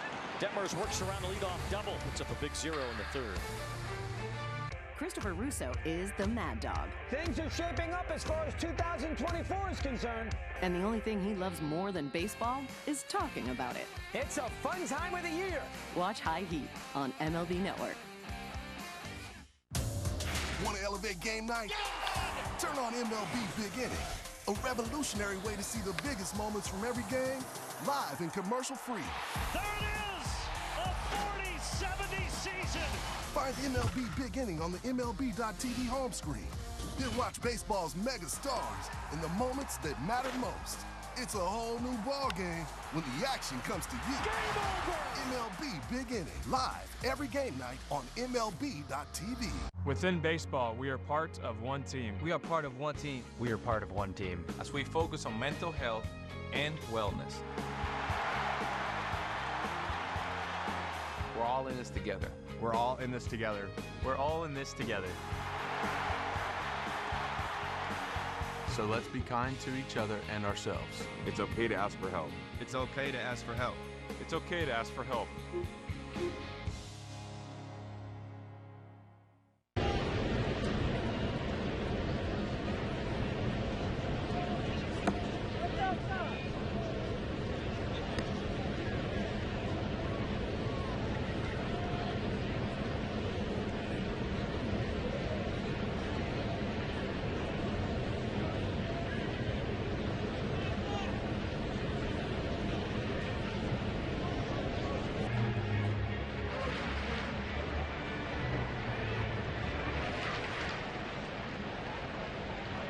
For Country Weekend, presented by OC Navigator and OC4 Vets, Saturday, May 25th. Stay to enjoy a post-game country concert featuring the one and only Kip Moore. Visit angels.com/promotions to secure your seats now. I know you can't wait for that one. Come on.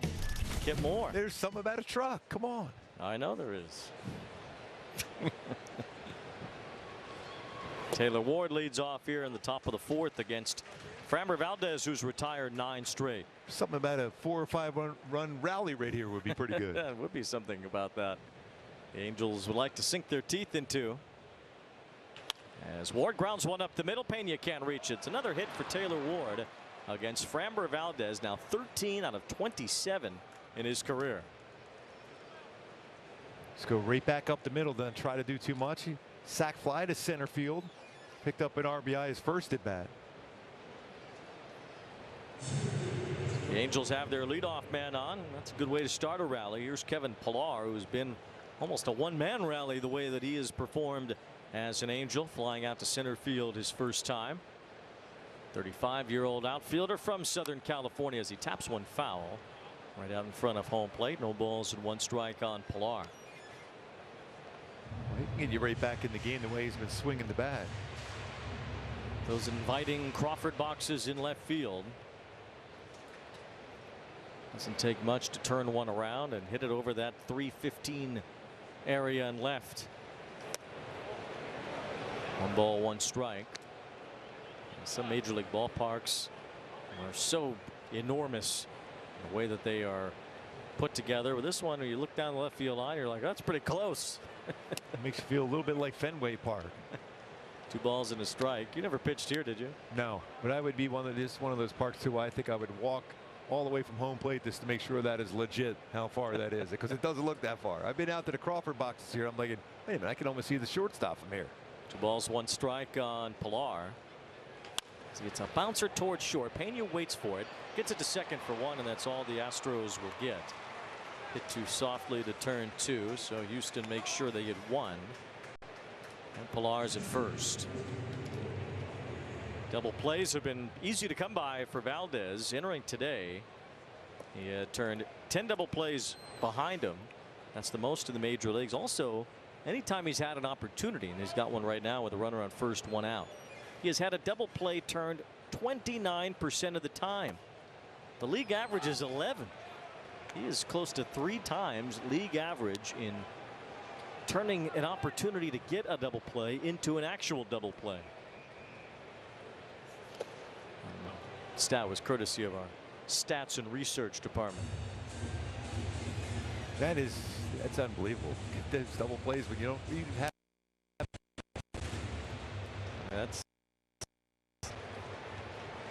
Huge number for Framber Valdez. He turns those sinkers into ground ball outs all the time. 1 ball, 1 strike as O'Hoppe takes ball 2. It makes you wonder why everyone just wouldn't be a sinker baller. If you're getting, you're seeing that more and more. Guys throwing sinker balls. It got away from that because everyone's trying. The hitters were trying to lift baseballs in the air, so they were figured going upstairs on 4-seam fastballs. Hitters want that lift and launch angle. They're looking for ways to get doubles and home runs.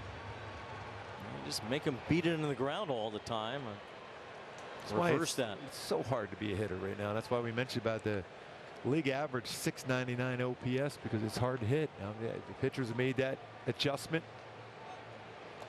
Seeing hitters trying to launch it went upstairs, and then all of a sudden you got hitters looking for fastballs upstairs and curveballs. Now it's become more sinkers and sliders and splitters. I'm sure we'll get a couple reports soon on how the baseball has been traveling as well over the course of the first couple months of the season. It's been warm really throughout the country here in the month of May. O'Hoppe beats one the other way and bounces it into right field. It's a great swing. 2 good swings going the other way with Rengifo, now O'Hoppe. 2 on, and Joe Adell is the tying run at the plate as our Coors Light beating the pressure focuses on Adell against off-speed pitches. Valdez throws a lot and has had troubles and opponent's hard hit rate 52%, highest in the American League.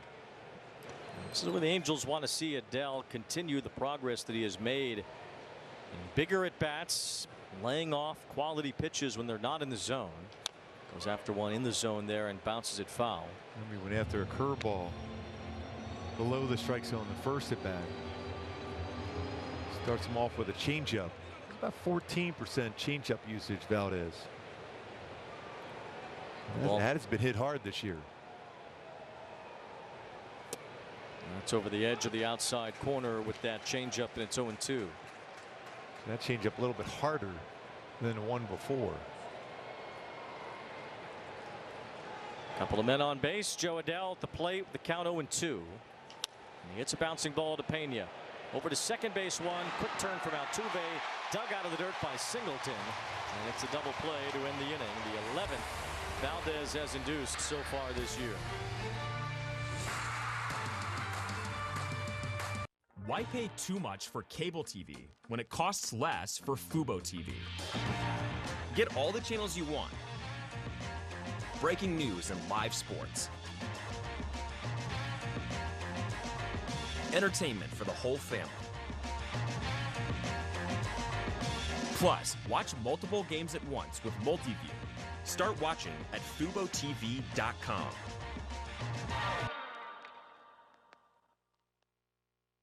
It takes about 200 steps to make a pair of Tecovas boots. But the steps that matter most are the ones you'll take in yours. With comfort for long days and style for big nights.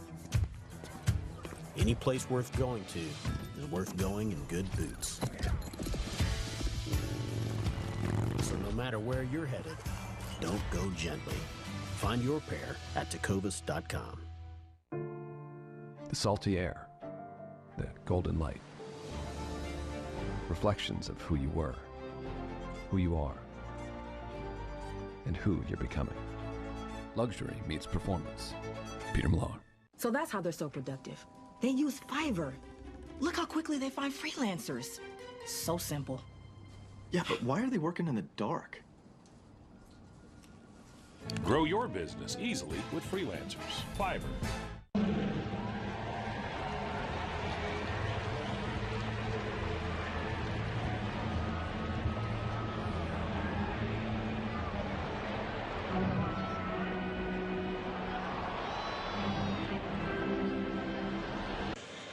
Reid Detmers coughed up a 4 spot in the second inning.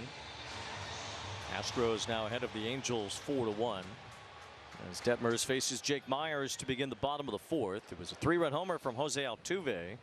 That's the big blast so far in this one.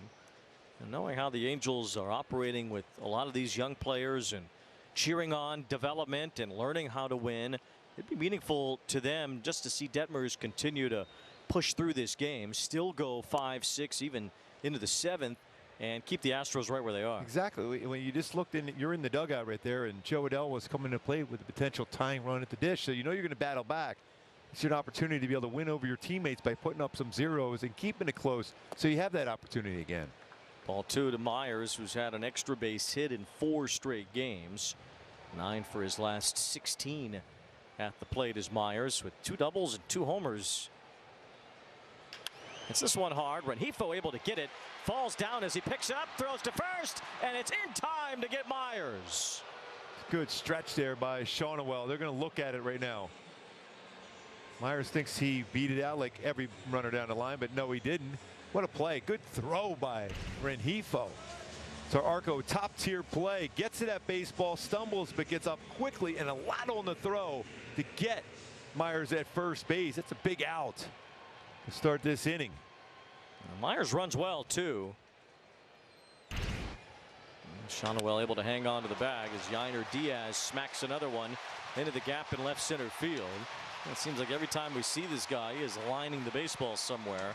2 for 2 tonight. When you go back to Altuve's at bats against Reid Detmers, first inning gets him out on a slider upstairs, so he's training his eye upstairs. First pitch of the sequence in the second inning, curveball upstairs, so he's already up at the upper part of the strike zone. Then gets a fastball there, so didn't change the eye level on him. Trained his eyes, got a fastball up, and rockets it out. See those different spots, all upper part of the strike zone. Didn't change the eye level at all against Altuve. He crushes pitches upstairs, especially fastballs. Altuve due up after Mauricio Dubon, who's the batter now. Hoppy at the pitcher's mound to chat with Detmers here. Getting close to the 3rd time through the order. First 2 times for Detmers. He's allowed 4 runs, 7 hits so far. So Diaz today so far in the game has a base hit 107.8 off the bat, and then he had a double there, 110.7. And it seems like every time we've seen him, he has just smashed the ball. Hasn't really been the case this year the way it was last year, but 2 for 2 tonight for Yainer Diaz. He's at second as Dubon shows bunt and takes ball 1. Mauricio Dubon, born and raised in Honduras. He's the first major leaguer that can say that.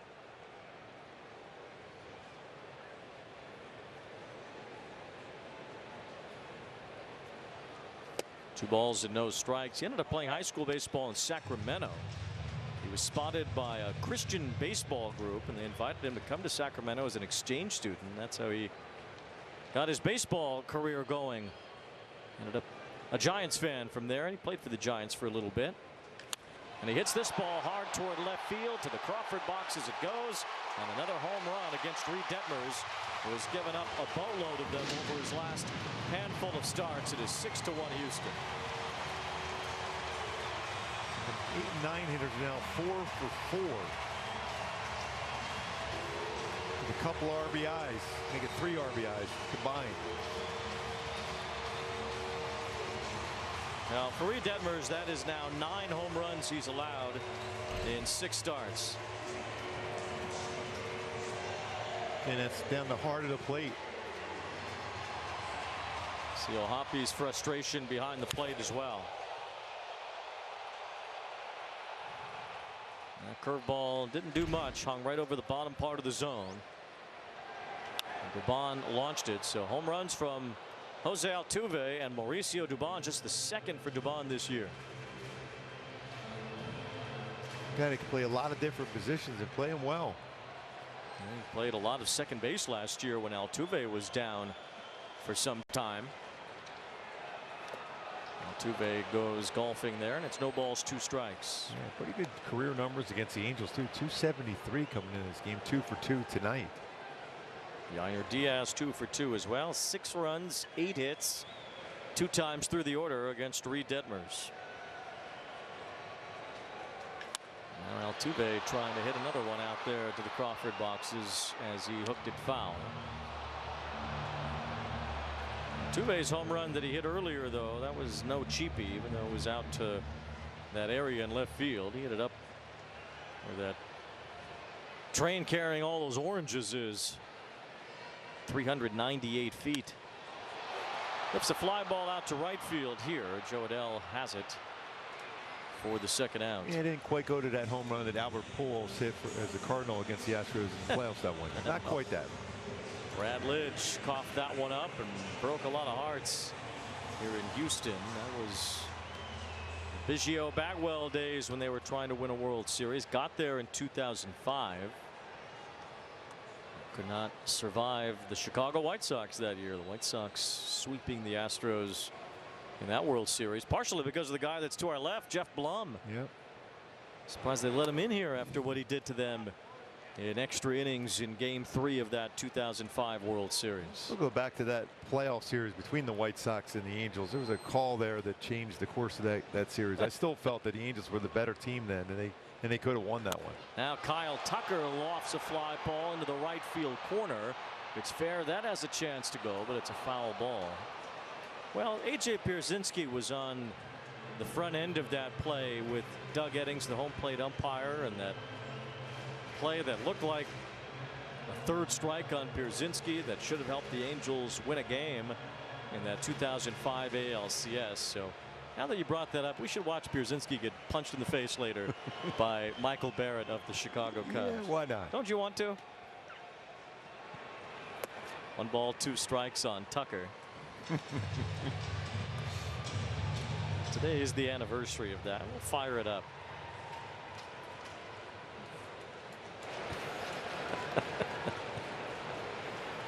One ball, 2 strikes on Tucker as he fouls one off. Max Linewand is our producer. He works with AJ at Fox, so if AJ gets mad at this, he can blame Max, not me. I'm sure I'm the one who's going to get the text. But there's Pierzynski crashing into Michael Barrett, and there's Barrett punching AJ right in the face. So a pretty good brawl after that one. Took a while for the umpires to clear that one up. A crosstown brawl between the Cubs and the White Sox. You know, the Angels and Dodgers had a good one once upon a time. Oh, yes, they did.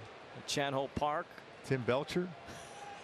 A kick heard around the world. 2 balls, 2 strikes on Tucker as it now goes to a full count. Yeah, we even had one time in a freeway series spring training game when I was on the Angels at that point against the Dodgers. That was quite interesting. Take a shot at anybody? No, I remember running around the pile there and trying to stretch out a little bit. 3-2 on Tucker. And there is ball 4. So Reid Detmers issues his first walk. Now base runner in front of Alvarez, who is also 2 for 2 today. So there it is, Barrett with the right hand. Pierzynski was very proud of himself. They didn't go down. He stayed on his feet. There's Rich Hill, by the way, was the pitcher in that moment. That's how long he's been around. AJ. Yeah, I didn't go down. Of course, Isaac Ian's somewhere around there, too. You know he's always involved somehow. Runner going, throw to second base on a hop from O'Hoppe. And Tucker is safe.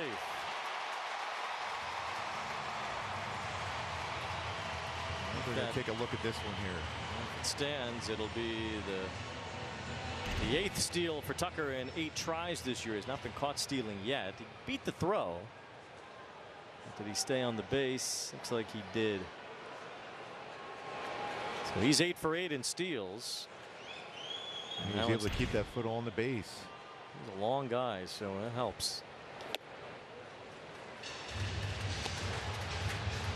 Haven't seen Jose Suarez in a while, but with Detmers having a hard time once again, we see Suarez getting ready in the Angels bullpen. 6 runs, 8 hits in 3 2/3 innings. This has been a tough place for the Angels to win. A lot of teams have had a tough time here, but Detmers especially has not enjoyed his appearances here at Minute Maid Park. He has now made 3 starts. He has allowed 17 runs in 11 innings. Tucker's trying for third. He'll make that as Alvarez takes a strike. 9th stolen base for Tucker.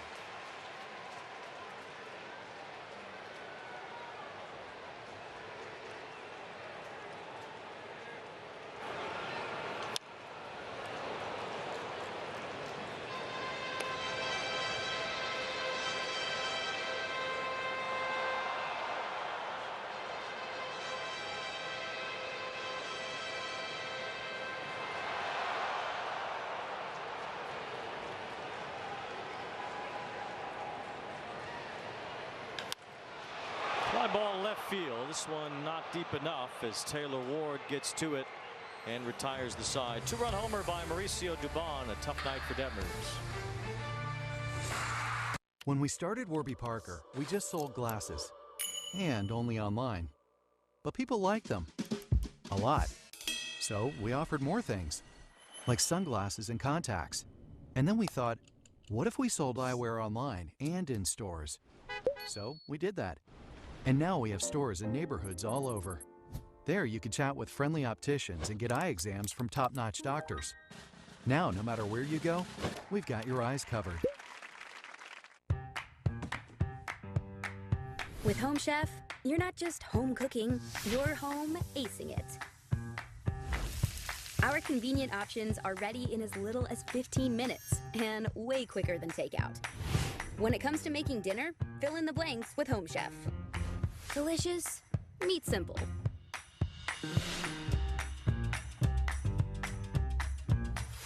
Get 18 free meals when you sign up at homechef.com. Ooh, that's a lovely view. What are you two looking at? Tip pick. What did you say? Tip pick. Tickets to the show with no hidden fees. Finished my chores. Ready for my allowance. Greenlight is way better than how I got paid for chores. Mowing all those lawns really paid off. That was not radical. Bring your family into the financial future.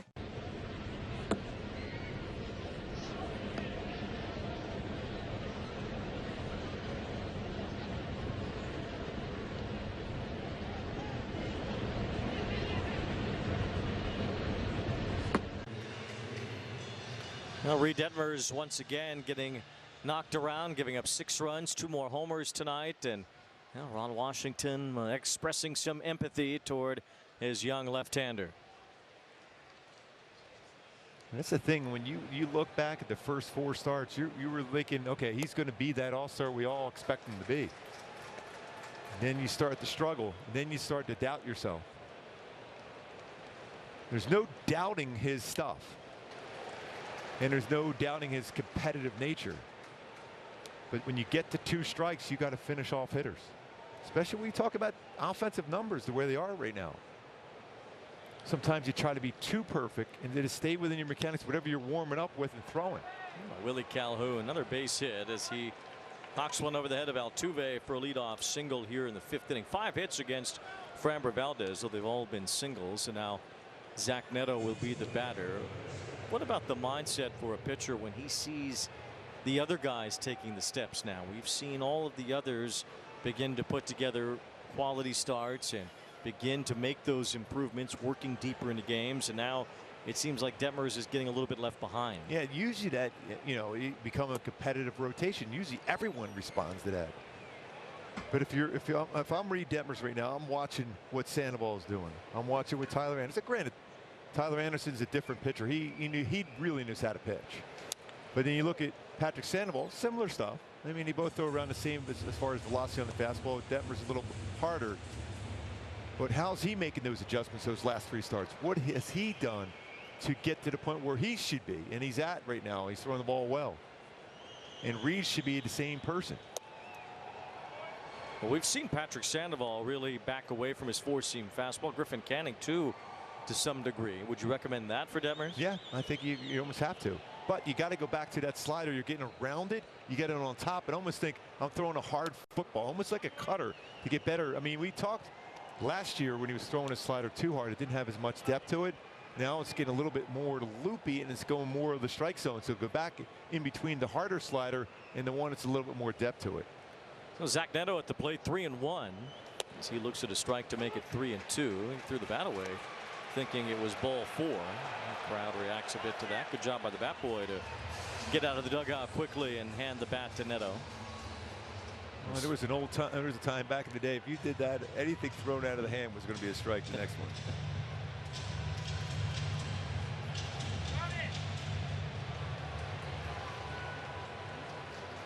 3 balls and 2 strikes on Neto. We mentioned earlier he's hit 2 homers off Valdez in his career, including his first big league home run. And he takes ball 4 this time. He can whip the bat away he can and throw that back quickly. Enjoy first base. Now, the Angels starters were phenomenal in Texas, starting with Tyler Anderson, allowing 1 earned run in 7 innings. He retired 15 in a row at one point. Patrick Sandoval did a nice job Saturday, going 6, allowing 1 run. And Jose Soriano might have been the best start we've seen from an Angel this year. That's 20 2/3 innings pitched combined is 10 hits and 3 runs. They were all solo home runs. That was it. A lot of strikes. See Detmers having a conversation with Sandoval and Anderson. That for me is perfect. Now you want to talk to Tyler Anderson. You want to talk to Patrick Sandoval. He goes, Sandy, what have you done now to be able to get going now the last 3 starts? And Tyler, what do I need to do? Do I have to give a little bit, take a little bit more off, go inside? I mean, Tyler Anderson gets inside of batters so effective. I mean, he's thrown 88, 89. He throws that cutter in, his fastball in. That's what you have to do to be able to open up parts of the strike zone for you, even if you make a mistake in the zone. The key is always making hitters uncomfortable. Looked like they had the iPad out, and Anderson was kind of going over things with Detmers. Sandoval there as well. Now, Barry Enright, somebody else with that iPad, talking through it with Reid Detmers. So the learning continues for the 24-year-old Detmers, as he has another tough outing here tonight against the Astros. Still time to battle back. 2 on here with nobody out. Kyron Paris had a good cut at a fastball that had the heart of the plate. Is it 99? 99 mile an hour sinker? See those kinds of big numbers usually from Framber Valdez, but yeah, his average fastball is 91, 95, 99. It's humid. There's a swing and a miss on what looked like a changeup after the 99 mile an hour sinker, but they said that was a sinker as well at 92. That's the thing. He can separate his speed. We talk about separation of speeds. Well, there's another pitch you could throw as a pitcher. It's called a BP fastball. So in other words, if you're throwing 94, you can throw one at 89. You'll get hitters out, and they'll get themselves out, be out in front. That's exactly what he just did on that sinker to Paris. Now Shonowell lifts a fly ball out toward right field. It's pretty deep. Tucker's back for it at the wall. It's gone. Nolan Shonowell with an answer for the Angels. It's a 3-run homer, and the Astro lead's been trimmed to 2. By the way, all of a sudden you're looking up. Shonowell has 5 home runs now, 18 RBI. It's another blast early in a count. It's doing some damage on the first pitch. The guy with a lot of patience, well, he'd rather run around the bases than have patience. Off a tough left-hander, Nolan Shonowell cranks a 3-run homer against Framber Valdez. That was a changeup. It drifted in, and he turned on it. Very similar to the home run he hit at the Big A on the inside part of the plate on a 2-0 count. That was a fastball. This is a changeup. That was the first big league home run for Shonowell off of a left-hander. Comes at the expense of Valdez, so the Angels now down by just 2 as they made it 6-4, and there's a long way to go tonight. That's the second home run he's hit on the first pitch of an at bat. Luis Rengifo unable to hold his swing on the first pitch from Framber Valdez. Bouncer right back to the mound. Helps to field your position when you get a lot of ground balls. And Valdez retires Rengifo at first. One swing of the bat, I'll tell you, it changes the entire course of this game right now for the Angels. Now you just see they'll base hit and a blast away from tying it. Washington saying, that's the way to go. Be ready on that first pitch. It might be your best pitch of the sequence. He's preached that so often. I mean, you want to see patience, but also you want to see hitters aggressive. You get your pitch, the first pitch, that could be your best one of the bat. Crush it. Well, Shonowell did just that as he launched a 3-run homer to right. And the Angels with their first 2 men reaching base here in the 5th inning. All of them come around as the lead is now just a 2-run advantage for the Astros. Still just the 5th inning. As Taylor Ward looks at a strike. Ward with a base hit today and 13 lifetime against Framber Valdez.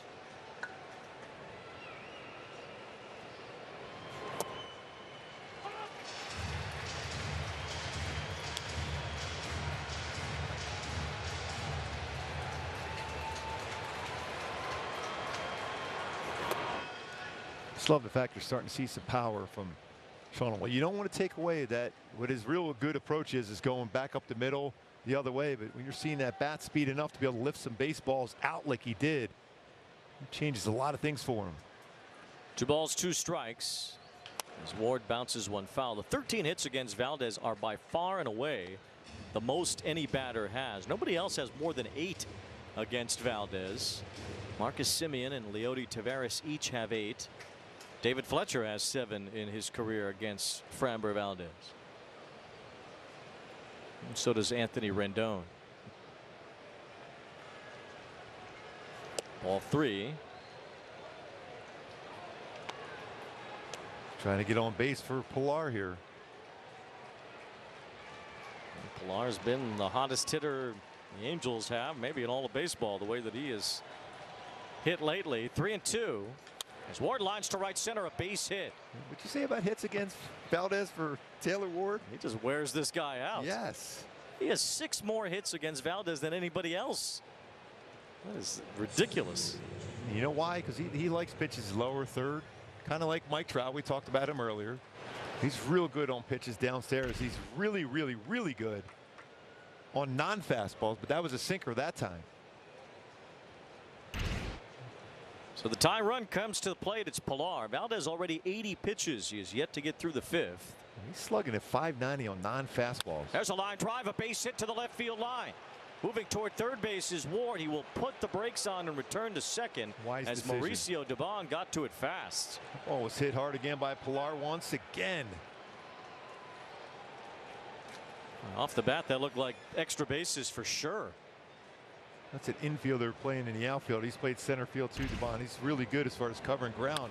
And they're a team that generally puts both the left fielder and right fielder in the alleys in the outfield, daring you to hit the ball down the line. He was able to still cut that off. Back-to-back 2-out hits, already 3 runs in this inning. As Joshua Miller, the pitching coach for the Astros, is on the mound. Framber Valdez struggling here in the 5th, and we'll hear from Jack in the Box. My $6.99 popcorn chicken combos are back. They've returned. They're here. I think you get the point. Welcome to Jack in the Box. Now one more swing and the Angels could have the lead. Logan O'Hoppe had a base hit his last time. Inside outing, a ball to right field.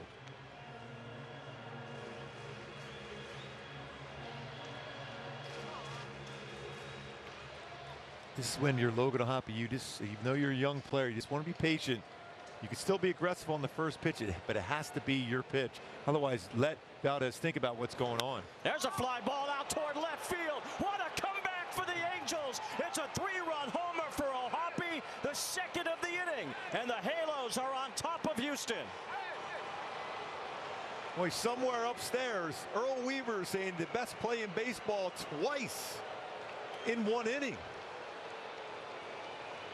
Wow, what a swing. And he got that pitch in the zone, 109.7 off the bat.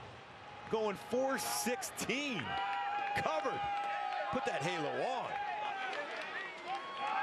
Well, we talked about it in the first inning. Valdez was throwing him curveball after curveball after curveball. And going back to that pitch in the 3rd at bat certainly didn't work for Valdez. Now Adele with a fly ball to right field. This is deep. Tucker's back for it, and that's gone. 3 home runs in the inning. Joe Adele to the opposite field, and the home run Halos work in overtime. And some boos here in Minute Maid Park. Joe Adele going yard, saying hello to that sinker. Love that. You get him to say woo all the way up here for Joe Adele. Working overtime, that halo in this inning. Well, Joshua Miller does not have the wash touch when he has a mound visit, I guess. It's a 7-run inning against Framber Valdez, who has allowed 8 runs against the Angels for the 2nd time in his career. It happened September 6th, 2020. 8 runs on 10 hits, 3 home runs in this inning.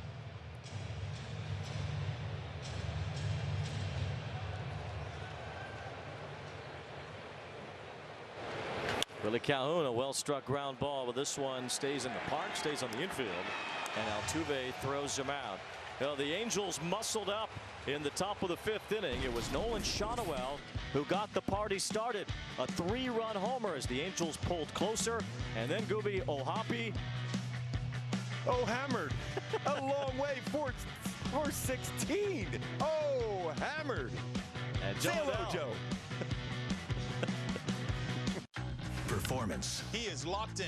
Passion. There's nobody more important than him. Teamwork. Working together is key. Get inside the game with MLB Tonight. Blanco does it. Throws a no-hitter. Bringing you breakdowns, highlights, and live look-ins to the big moments as they happen. But that was the MVP of the game right there. MLB Tonight. Inside the game all season long. Boom! And how fun is this show? Only on MLB Network. I've given up on trying to get rid of batting average. There's no beating it. Brian Kenny's always thinking about baseball, and he's fired up for 2024. These are the standards by which major leaguers are measured. Watch the show for the thinking fan. MLB Now on MLB Network.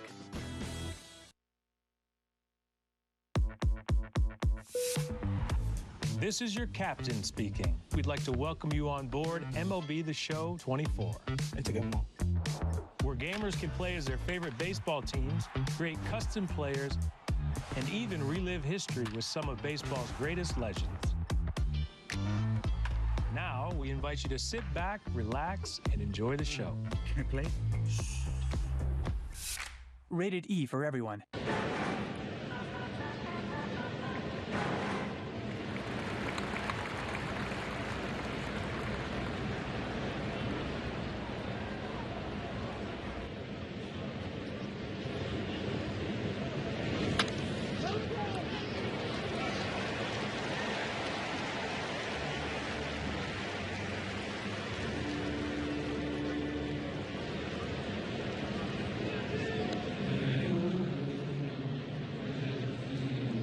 Home run halo was working in overdrive in the top of the 5th inning. 3 home runs. Framber Valdez had never allowed 3 home runs in a game, let alone in an inning. That's what happened in the top of the 5th. Shotwell, a 3-run homer. Ohapi, a 3-run homer. And a solo shot from Joe Adell. So here's Jose Suarez with the lead as Reid Detmers comes out after 4 innings. It's now an 8-6 advantage for the Angels as Suarez deals to Alex Bregman. Misses with the first 3 pitches out of the zone. Does Bussey have to recharge that halo now in between? It might have to. Does it start blinking when the battery's starting to die? I guess we'll find out. But 5 home runs in this game, 3 by the Angels in that 5th inning. 2 home runs off of Reid Detmers. As Suarez walks the first batter here in the bottom of the 5th. Bregman gets on, and Jeremy Pena will be the batter. This is a big moment now for Jose Suarez. He has not pitched in a lot of innings where the game has been up for grabs. He's done a lot of mop-up duty, and his ERA over 7. 17 walks now in 23 innings for Suarez. As Jeremy Pena bats with the leadoff man on here in the bottom of the 5th. Ground ball to second base as Paris has it. Flips to net 0-1. Over to first. 2. A double play. That'll help. Boy, what a throw by Zach Neto. Great feed by Aaron Paris on that one, too. Gets him with the momentum going to the bag. You might think about Zach Neto in a closer role with that throw over to first base. Well, Suarez quickly erases the leadoff walk with a double play ball. And now the batter will be John Singleton. Second double play turned behind Suarez this year. Look at Suarez with a similar build, not necessarily similar stuff, but somewhat to Framber Valdez, and you kind of dream ultimately that Suarez can turn himself into that type of pitcher with the way Framber Valdez works. Why can't he work similarly? Yeah, you mentioned it, even the shoulders too, and it's the ride of the fastball different. Valdez is down with his fastball with a lot of life on it. Suarez has got a lot of life upstairs, but he's got to work ahead of the count to utilize that fastball because he has a great swing and miss changeup and a good sweeper. But falling behind takes away those pitches. He's ahead now. See if he works that sweeper. He tried it, but Singleton backs away as it stayed up. 2 balls, 2 strikes. Singleton 0 for 2 today. Struck out against Detmers on a slider in the 2nd inning. Suarez gets him to chase right there for strike 3. Another slider wipes out Singleton, and a scoreless 5th as the Angels keep the lead. Bryce Harper is special. He's got a flair for the dramatic. Bryce Harper for me is must-see TV. You can't take your eyes off him. We all love his feistiness. Every time it's a big moment, Bryce Harper comes through. That's what you always dream of, to put a city on your back and do that for your team. He did it again! It is Bedlam at the bank! One of the coolest sports moments ever.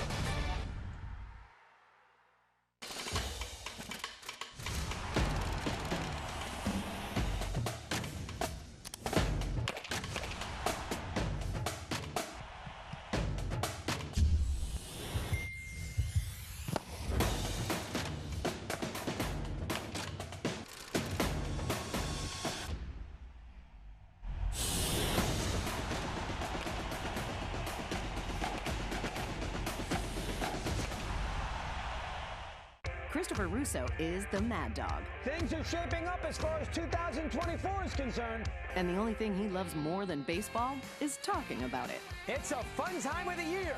Watch High Heat on MLB Network.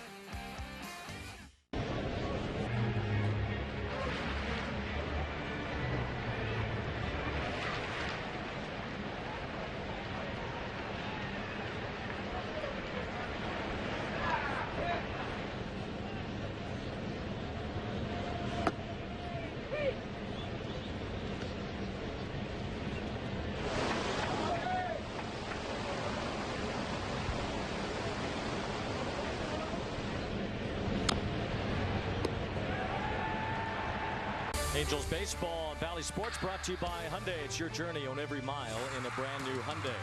By Jack in the Box, spicy and classic popcorn chicken combos are back for $6.99. Get them sauced and loaded for just $1 more, only at Jack in the Box. And by the OC Healthcare Agency. Navigate to healthier you at angels.ocnavigator.org.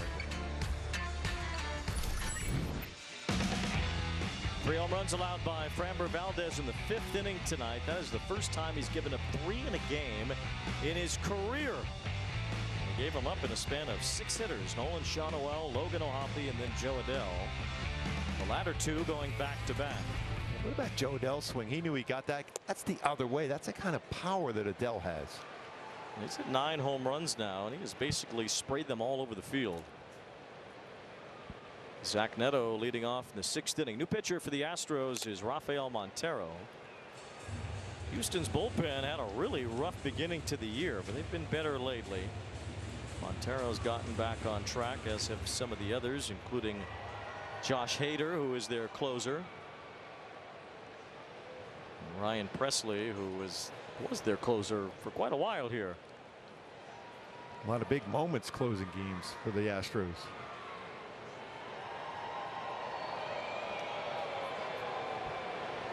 Balls 2 strikes on Neto. Home run on the curveball from Valdez, something that is unusual. He's allowed just 10 in his career now. 3 times against the Angels, though.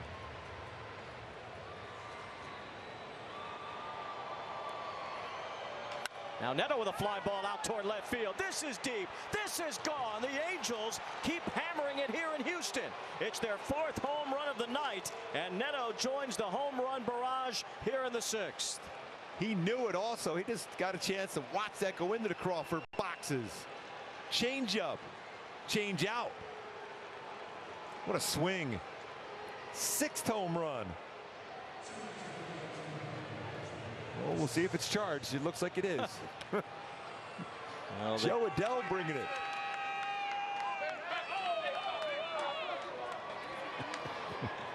Well, they call this place H-Town. I guess the H stands for Homer.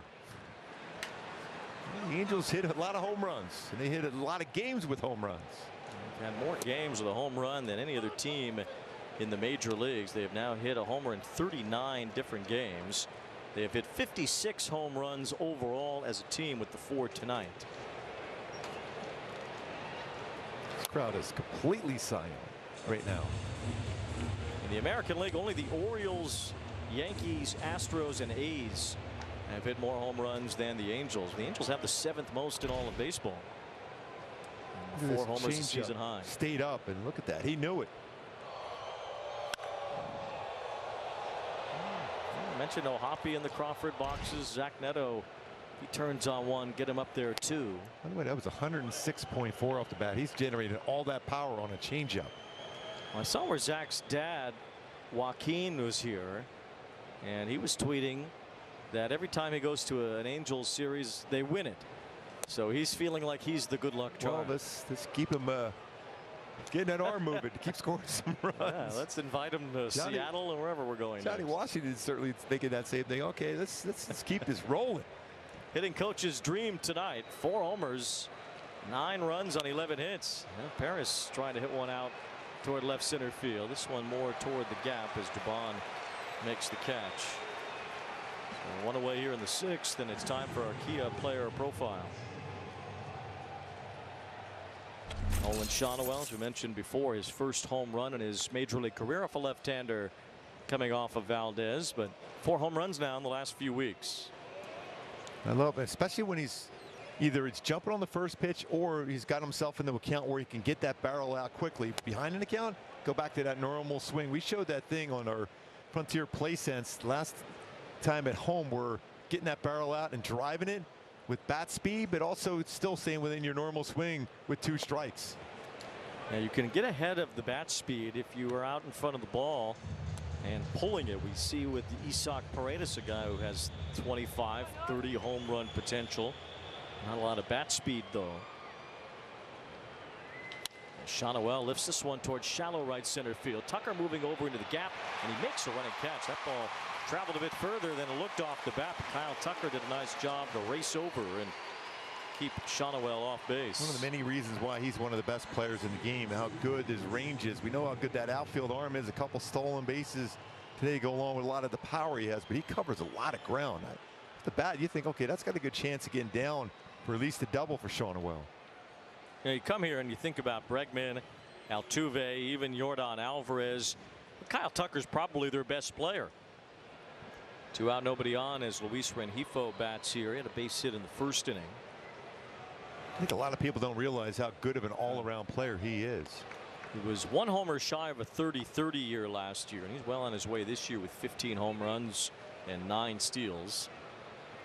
Gold Glove caliber outfielder as well. And you're right, he pretty much possesses all 5 tools. So you go back to that 5th inning, the most runs the Angels have scored in an inning this year with 7. It wasn't a lot of singles. No. It's a lot of distance. It was a launch party. Now Rengifo slaps a base hit toward the gap in left center field. Dubon cuts it off. Rengifo with a big turn. He now slams the brakes and returns to first. Mauricio Dubon, an infielder by trade, playing a good left field tonight. Well, we went upper echelon for our key to the game. There were some upper echelon swings here with 4 of them. Angels have a dozen hits overall. 2-hit performance again by Rengifo. Taylor Ward thinking about bringing Valdez back out to the mound. How many hits he's gotten off of him? 2 for 2 tonight. Ward against Valdez. A throw to first. Rengifo has to hurry back. This is the 17th time the Angels have had 10 hits in a game this year.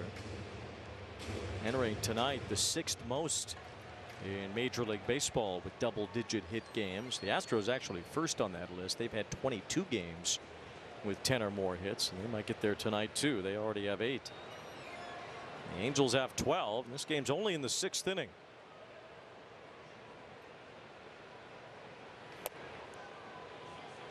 Montera's allowed 3 stolen bases, 1 caught. Last year 11 stolen bases, only 2 caught. Overall in his career, 52 stolen bases, only 8 base stealers have been caught.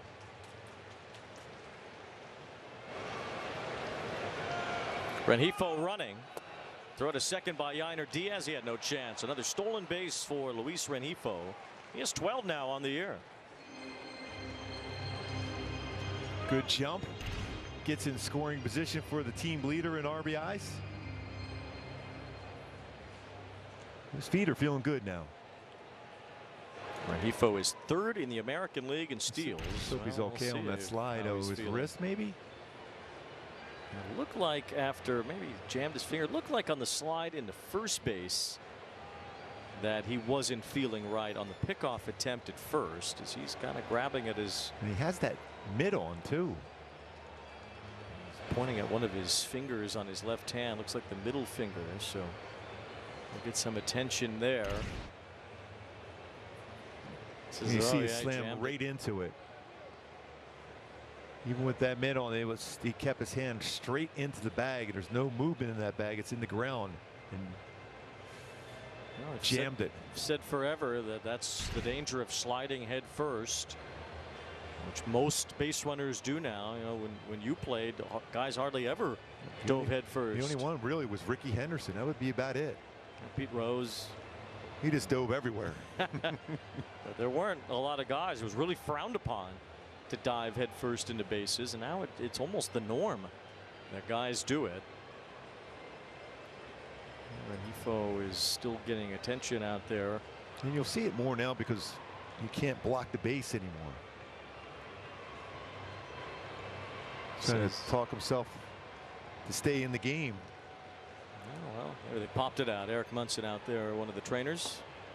Going back to, we talked about the league average as far as OPS, though. The Angels at 14 in baseball as far as the league average and OPS. So they've, you know, for all the, you know, the guys have missed time as far as on the offensive side. There's been some other players come in there and do their job.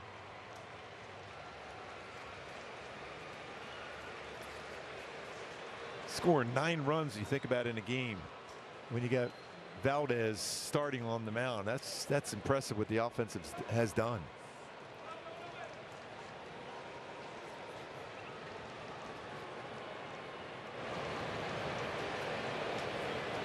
Two balls, no strikes on Taylor Ward.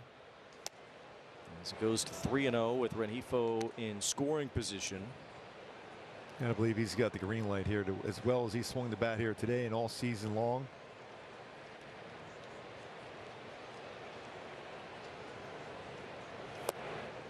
There's ball 4, so Ward's on base for the 3rd time.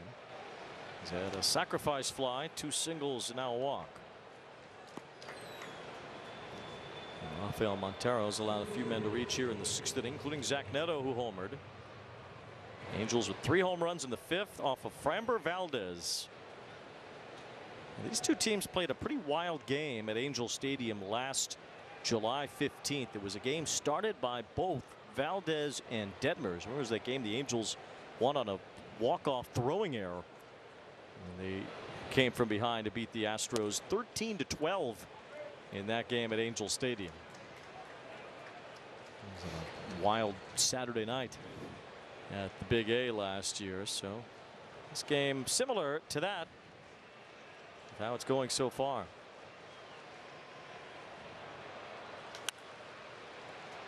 Kevin Pillar pops one up. Looks like it will stay in play for Singleton in foul territory.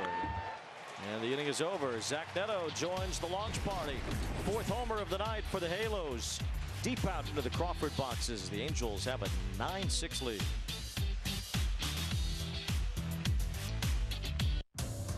Want to elevate game night?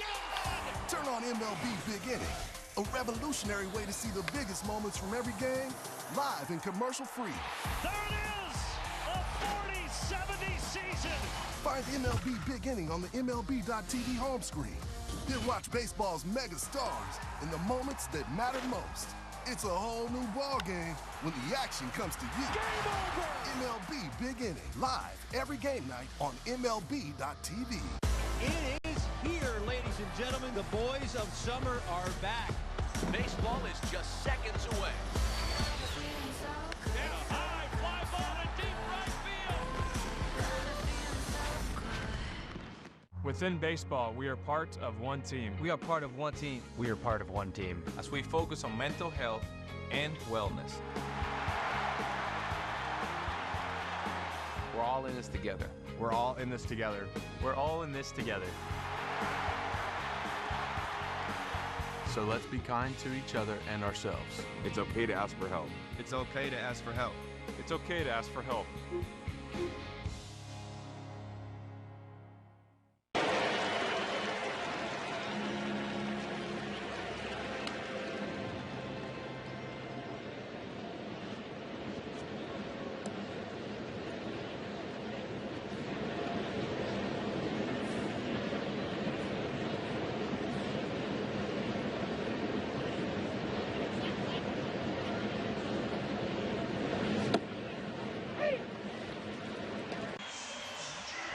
Experience Angels baseball with the Coca-Cola Friends and Family Fun Pack for only $44.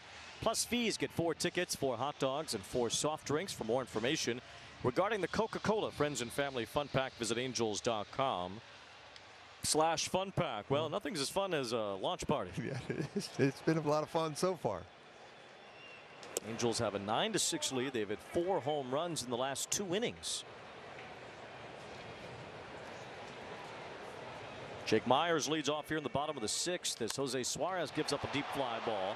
Straightaway center field, though. Back for it is Pilar, and he makes the catch on the warning track. It is a long way out there. 409 to the sign in straightaway center field as Myers hit it to the wrong part of the ballpark. Yeah, and Pilar just kept drifting back, knowing exactly how far away he was going to be from the wall. Tal's Hill would have been a little bit different. That might have been a little bit different out there. Yeah, once upon a time, they had a hill leading up to that wall in center field. It was even deeper then. And they had a flagpole out there at one time early on in the beginning of the days here at Minute Maid Park. Just make it easier on the center fielder. Yeah, no problem. A flagpole literally in play. And a hill. And at one point they got rid of the flagpole. They kept the hill. And now they've just done away with the whole thing. Although there's complaints now about the batter's eye here at Minute Maid Park. We heard it from the home team some last year, as the Astros didn't play well in this ballpark last season. Not in the postseason either. Bouncing ball to short as Zach Neto retires Yainer Diaz. Remember, the Rangers in the American League Championship Series won all 4 at Minute Maid Park, or won all 3 rather at Minute Maid Park. What was it for? I think it was all 4, right? Yep. Mauricio Dubon, the batter, with 2 outs. Big in Diaz out there after 2 rockets he hit. Jose Suarez has come on and got a couple men out here in the 6th inning after a scoreless 5th.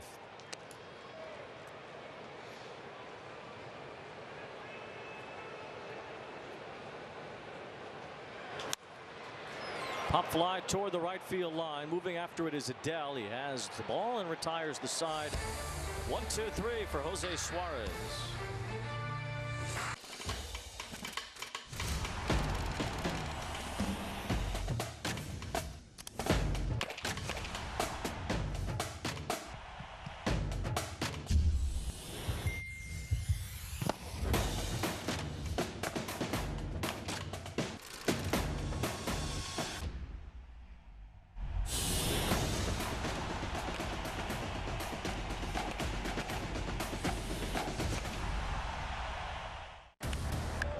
The big hits. At the wall, gone! No doubt about it! All the great grabs. Oh, wow! You gotta be kidding me! Put a cape on him!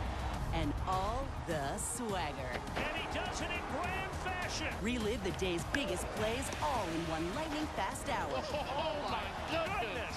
What a show! You better believe it! Quick Pitch. Late nights and early mornings, only on MLB Network. I've given up on trying to get rid of batting averages. There's no beating it. Ryan Kenny's always thinking about baseball, and he's fired up for 2024. These are the standards by which major leaguers are measured. Watch the show for the thinking fan. MLB Now on MLB Network.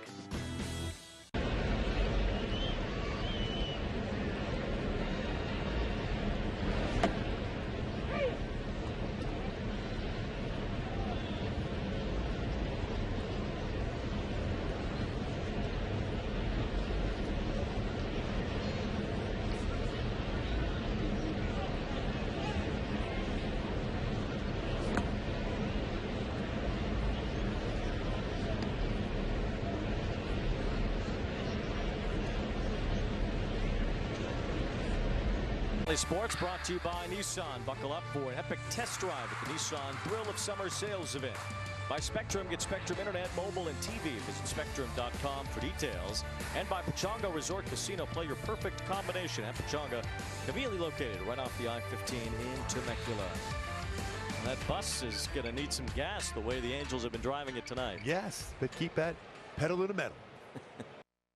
Seth Martinez here in the 7th inning on the mound for Houston. Maybe it's an EV bus. You know, we've got to think about the possibilities of the electric charge.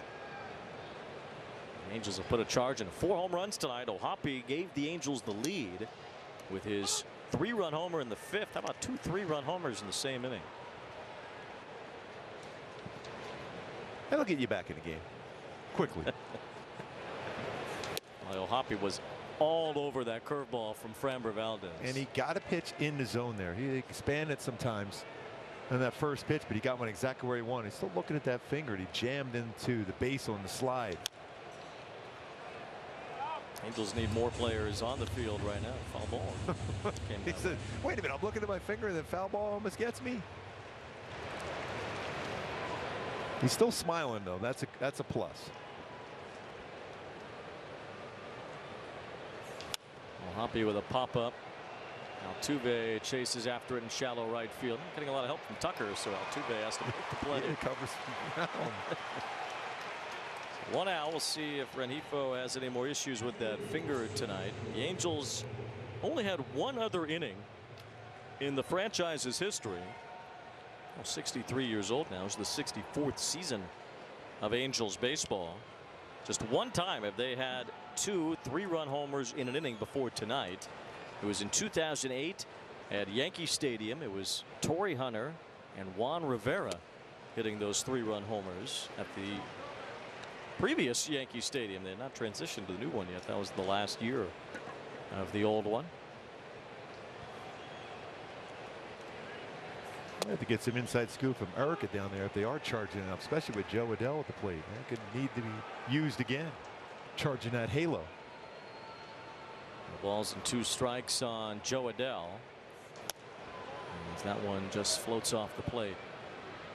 Guys, I don't think it's charging, but it looks like it's still a little bit on. It's just sitting on the top of the bench. I guess they're feeling like another one's imminent. Looks like it's half on. I don't know, but not charging. At least it's out here this time. I like that positive thought process. Keep it going.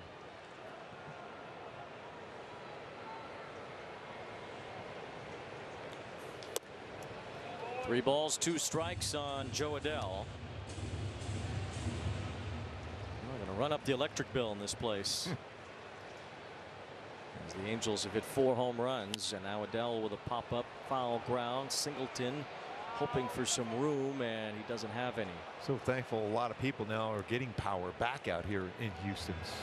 A number of days with that power and water out here. They've had a bunch of tornadoes ripped through here a few nights ago. We wouldn't have known if we didn't hear from the local folks here in Houston about the storms that came through here. 3 balls and 2 strikes on Joe Adell. This one fouled straight back. You were ready on that one, weren't you? Just in case. That had come over the net. I might have been in my water cup here.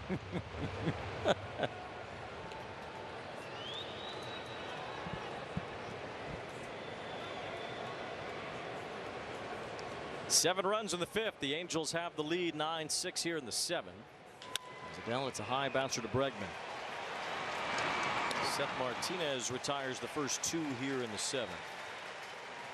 We'll drive around with Kia.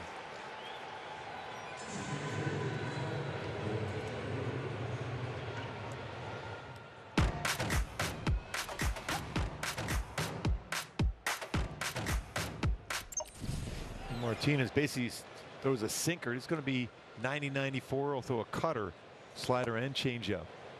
So far, his sinker has been effective. Willie Calhoun's been effective. 1 for 3 with a single and a run scored. He's hit 1 out of every 3 just about since joining the Angels. Pops this one up on the first base side. And Singleton has that to end the inning.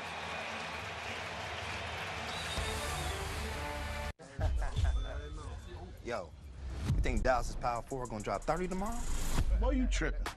Did you see his mom made a post about going to the game? What? Hold up. His mama gonna be there? He's been averaging like 34 points a game when she's there. At least 40 when she be on that Jumbotron. He don't like to let his mama down. Pick more, pick less. It's that easy. Cash in on your sports fandom with Prize Picks. With everything you have on your plate, earning your degree online seems impossible. But at Grand Canyon University, we specialize in helping you fit a master's degree in business into your busy day. Your graduation team, led by your own GCU counselor, provides you with the personal support you need to succeed. Achieve your goals with a plan and team behind you. Find your purpose at Grand Canyon University. Visit gcu.edu. With the Game Time app, I paid 60% less than this guy. What? And it's not just sports tickets. It's also concerts. Performances, too! Oh, come on! Download Game Time. Last-minute tickets, lowest price, guaranteed.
Well, now the Angels' job is to steer this one into the garage. They have a 9-6 lead against the Astros in the bottom of the 7th.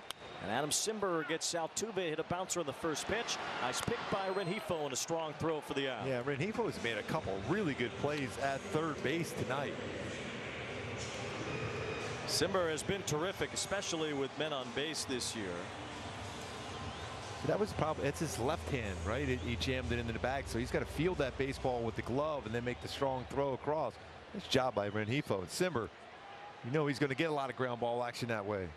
I feel like on an injury like that, he would have more trouble holding the bat or swinging the bat.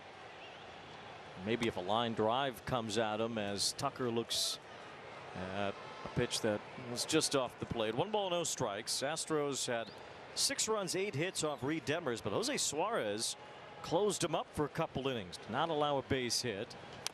Best outing of the year for Suarez, especially in this moment. Yeah, I think that's the point to make there, is that Suarez was pitching in a close game, something we have not seen a lot of. He's been used in long relief and when games have been almost decided one way or another. But having to get some important outs tonight, he did the job. 6 outs in 2 innings. No runs, no hits for Suarez. So he's in line for the win. The Angels still have some outs left to get against the Astros tonight. Tucker with a big cut. 1 ball, 2 strikes. See how quick that adjustment is on that pitch, because Tucker had a pretty good hack at Cimber on that one.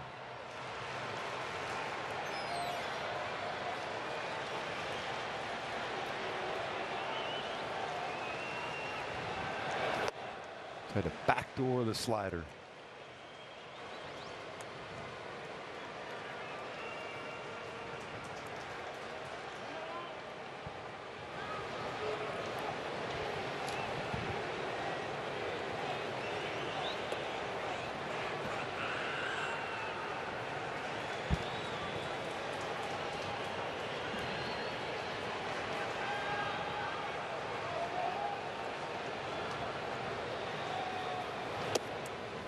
Full count now on Tucker. He walked earlier. He's 0 for 2 tonight. Yordan Alvarez follows, then Bregman. It's a way to get yourself into some trouble here, is start issuing walks so Tucker could make his own trouble at the plate. And there's ball 4 from Cimber. Our Verizon projected starter tomorrow night, Griffin Canning. He has thrown the ball exceptionally well over his last 3 starts. About 6 innings per start, only 3 earned runs. ERA 1.53. Opponent's batting average is a 190. That's with 13 punch outs. Throwing a lot more breakables. This slider has been electric. 0-1 to Yordan Alvarez. Alvarez has 2 hits tonight, a single and a double. Small dimensions to left and right here at Minute Maid Park, plus some fierce Astros hitters. This one is far from over. 9-6 Angels in the 7th. Simber with a throw over on Tucker, who has 2 steals tonight. 9 on the year. He was awfully close to a 30-30 season last year. Missed it by 1 home run. He's certainly on pace to get there this year. Simber has a great pickoff move, 2 already this year. That's a great spot, an unhittable spot. 1 ball, 1 strike on Alvarez.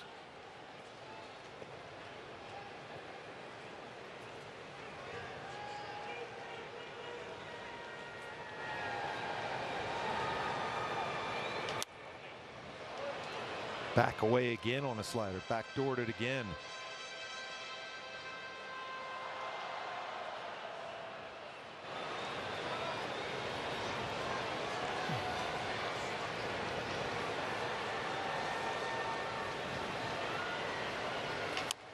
Bounce toward first. Shotwell has it. Gets it to second base for 1. Neto to first. Simber covers but couldn't hang on to the ball. Would have been close. Yeah, that was a lot closer than I thought it was going to be.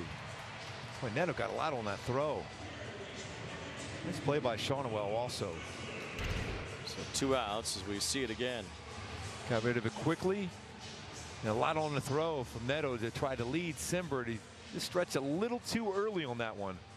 You get to the base, and when the baseball is thrown, then you try to stretch, but he's already getting that stretch going. It's tough to get the foot on there. Fortunately enough, Alvarez went by him because that foot was all over the base. What did you like to do when you were covering first on a play I would like get that? to the base first and then act like a first baseman. A lot of times you'll see pitchers that are already in the stretch position. It doesn't give you a chance to be lateral left to right. You stretch later after the ball is thrown. And that ball Simber throws on that slider. Looks like it takes forever to get to home plate. It is a serious frisbee. You really almost see the hitters talking themselves into waiting for it as the pitch approaches home plate eventually. Bregman will walk his last time, and he lifts a pop-up toward the left side. Neto and Rengifo after it. Neto calling for it, makes the catch. Scoreless inning for Simber, and the Angels maintain a 3-run lead. When something is off, it can feel hard to hide. I just learned I'm losing my hair. I think I'm depressed. I have ED. At Hims, you don't have to hide. You can find treatments for weight loss, hair loss, mental health, ED, and more. Made with doctor-trusted ingredients. Your prescription plus any follow-ups are handled 100% online by a licensed medical provider. And if prescribed, treatments are shipped right to you. Going up. Get started today at Hims.com. I had no idea I was still paying for in-play Wi-Fi until I finally checked my credit card statement 14 months and $600 later. That's why I created Rocket Money, an app that shows you all your subscriptions in one place. See something you no longer want? You can cancel it straight from the app. Download Rocket Money today. When it comes to tickets, pick TickPick. You're picking the best prices guaranteed, with no hidden fees ever. Pick from thousands of live events. No hidden fees, more savings. Download the TickPick app. Join the million-plus fans who have made game days more entertaining by playing along on Underdog. Basketball fans from all over the United States have won over $1 billion. Underdog Fantasy, calling all dogs.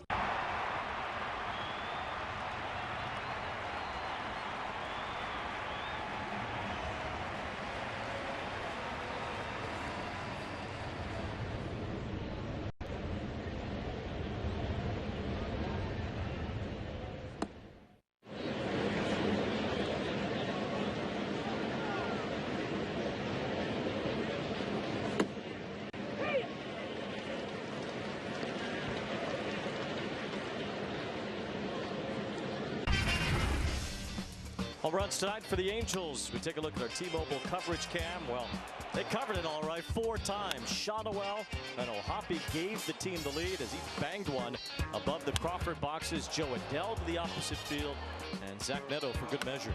Amazing first time for 4 25-year-olds or younger to homer in the same game, and also the first time in MLB history a 22, a 23, and a 24 and a 25-year-old homer in the same game. I have no idea how they found that research, but we will love it and we will take it. That is hard to believe you could even figure that out, but in succession, the Angels hitting home runs from all of their players, 22, 23, 24, and 25. But it is a good look at the present and especially the future of this Angels ball club. So much has been poured into the growth and the development of those 4 hitters in the lineup, and the starting pitchers that we see making their changes and developments and improvements as well. That's why Ron Washington was brought here, and it's starting to pay off in small increments that we've seen this team begin to look like what Ron Washington is envisioning it will end up looking like. It says Sports Radar, David Sherman and Ward Walton on that information. That is outstanding information. 1 ball, that 2 quick strikes. Too. When you know how to do it, you know how to do it. They got it down. I know I don't know how to do it. No, your computer would set itself on fire if you tried to do it. 2 balls, 2 strikes on Zach Neto. That is pretty cool, though. First time in MLB history.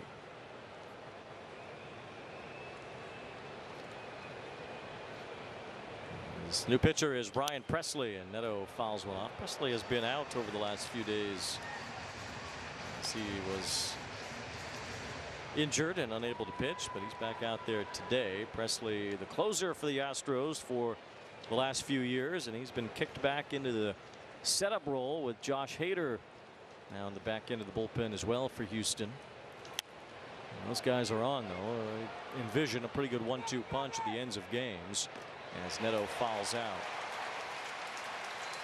So 1 away here in the 8th inning. New to Angel Stadium this year is an exciting dessert concept called Walk-Off Waffles. Fans will be able to enjoy delicious specialty waffles, including s'mores and strawberries and cream. Visit Walk-Off Waffles in Section 232, Section 412, in the first base food court at Angel Stadium.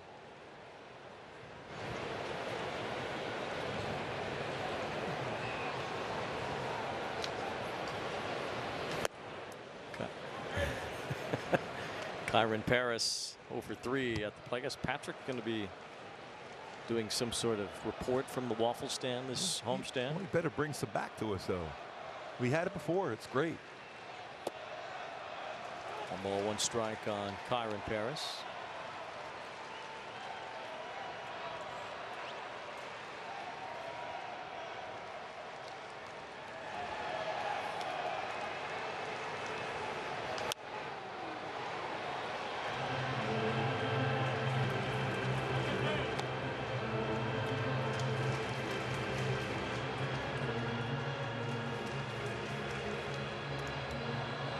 Game where the Astros were up 6-1 with a dominant pitcher on the mound. The ERA under 3 for the season, 9-4 in his career against the Angels. I mentioned he's had some just strange games against the Angels, though. It hasn't been just a linear run of excellence from Valdez against the Angels, including that game last year where he allowed 5 runs and struck out 13. It's the second time he's given up 8 runs in a game against them. He's had 4 double-digit strikeout games against the Angels, so they've been kind of all over the place.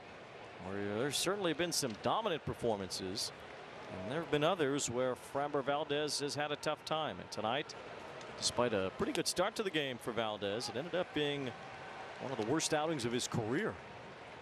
8 runs allowed in 5 innings and 3 home runs for the first time. The thing that jumps out is 3 home. He allowed 2 home runs all season long and over 36 innings pitched. And through the first 4 innings, he was getting ground ball outs. It wasn't like he was allowing a lot of fly balls and giving you reason to believe that he was going to give up home runs. 4 homers in 8 plate appearances. The Angels haven't done that in 7 years. 3 of those off Valdez. There's another streak the Angels were hoping to extend tonight. They didn't end up getting there. Shonowell bounces out to Altuve. I'll tell you about that in a little bit. But right now, the Angels carry a 9-6 lead to the bottom of the 8th. Bryce Harper is special. He's got a flair for the dramatic. Bryce Harper for me is must-see TV. You can't take your eyes off him. We all love his feistiness. Every time it's a big moment, Bryce Harper comes through. That's what you always dream of, to put a city on your back and do that for your team.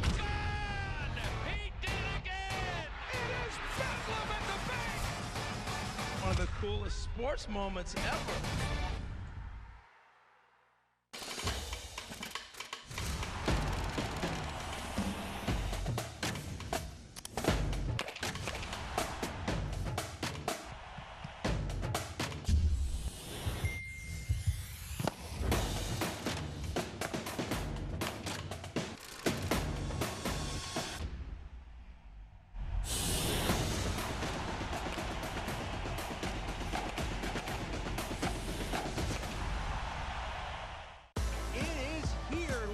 gentlemen, the boys of summer are back.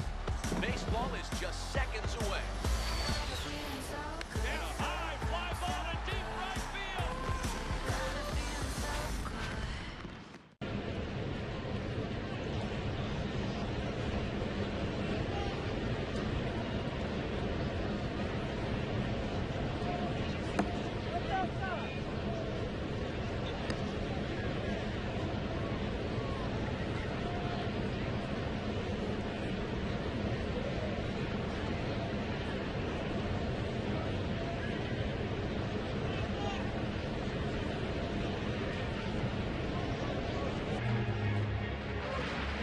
Country Weekend at the Big A starts Friday, May 24th. First 25,000 fans will receive an Angels cowboy hat courtesy of angels.ocnavigator.org. And you can visit angels.com/promotions for more Country Weekend info. Well, you know, these guys might be interested in Country Weekend. Fine folks in Houston. Got cowboy hats here. Outstanding cowboy hats there. Oh, I didn't mean to keep you up. Hunter Strickland here in the bottom of the 8th against Jeremy Pena as he deals ball 1. Nice hot and humid day today in Houston. Temperatures were in the low 90s this afternoon. Roof is closed here tonight here, however, at Minute Maid Park. Should open it. I like when it's open. Yeah, it looks so cool with it open. Although it is pretty toasty out there, so I think we're comfortable with it closed right now.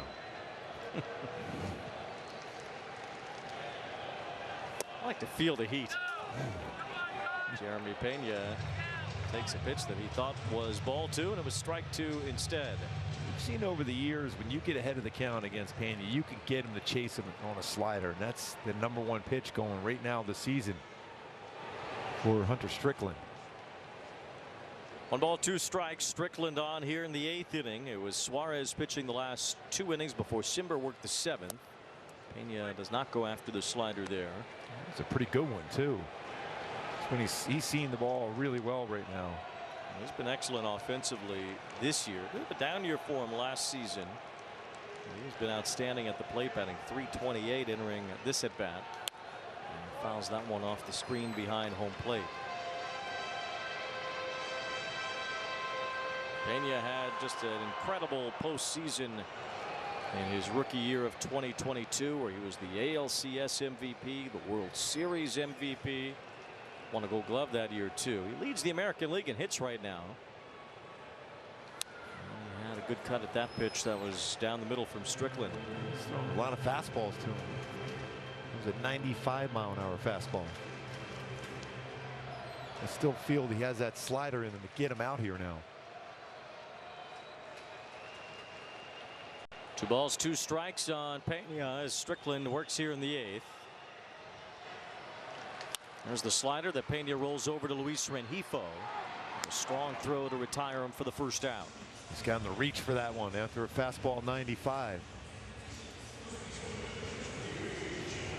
So 1 out. Hunter Strickland's been very good. I think it's a little bit instructive here in the 8th inning with a 3-run lead that this is Strickland's inning and not Matt Moore's.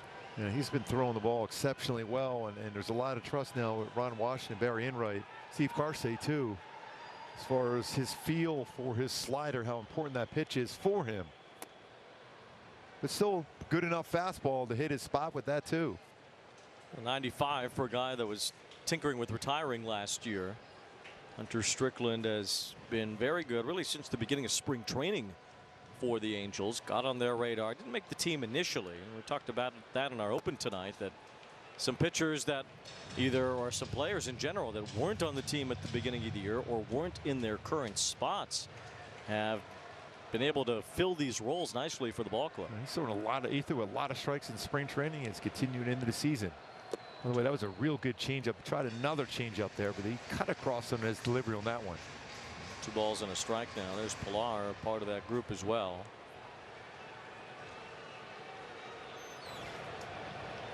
Singleton 0 for 3 tonight. He has struck out twice. Holding down first base, Jose Abreu has been sent to parts unknown to try to get straightened out after a brutal start to his year. He's finally been playing in some minor league games, but he's been away from the team for a couple weeks now.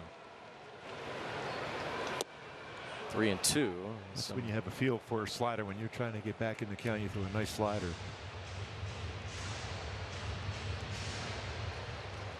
Abreu could be back as soon as this weekend. We'll see.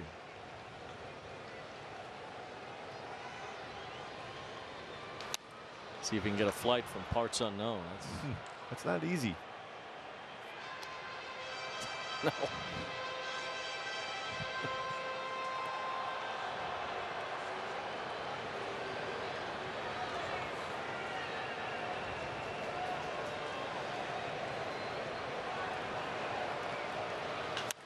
Singleton with a pop-up. This should stay in play. Rengifo is over toward foul territory and makes the catch in fair ground. 2 up, 2 down for Strickland. It's another out on a slider too. He went 3-1 slider to get back, foul ball slider in, and then a slider away, and he pops it up. Jake Myers due up. He's got some serious spin on his slider too. He's over 27, 25 RPMs on his slider. That's tremendous spin. Well above average.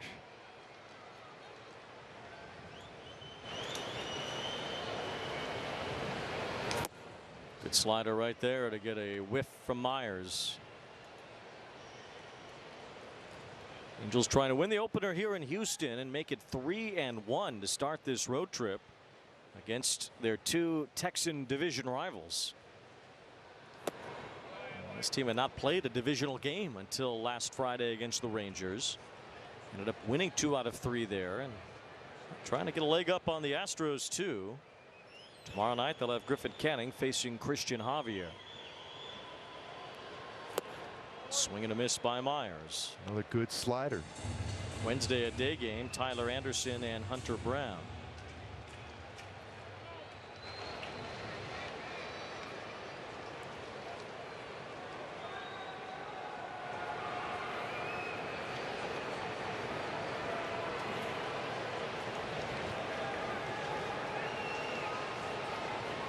One ball, 2 strikes. Myers lays off the high fastball. Hoppy seemed pleased with the location of that pitch. He's trying to give him a little something different, but you almost feel like he had him susceptible to a slider. Now he's got to be looking slider. He might try to punch out one to the right side. Got to be ready. Right side of the infield. Swing and a miss, strike 3. Strickland got him to chase and works a 1-2-3 bottom of the 8th. Within baseball, we are part of one team. We are part of one team. We are part of one team. As we focus on mental health and wellness. We're all in this together. We're all in this together. We're all in this together. So let's be kind to each other and ourselves. It's okay to ask for help. It's okay to ask for help. It's okay to ask for help.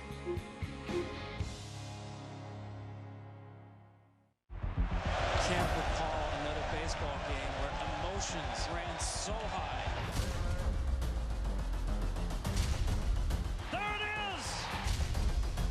Fly ball to deep right field. It's out of here! It's gonna go! What a play by Aaron Judge! Experience game-to-game coverage of the night's biggest moments, live and commercial-free. MLB Network Strike Zone, Wednesday and Friday nights all season.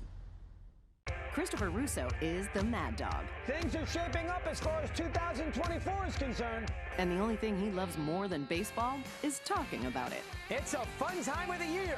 Watch High Heat on MLB Network.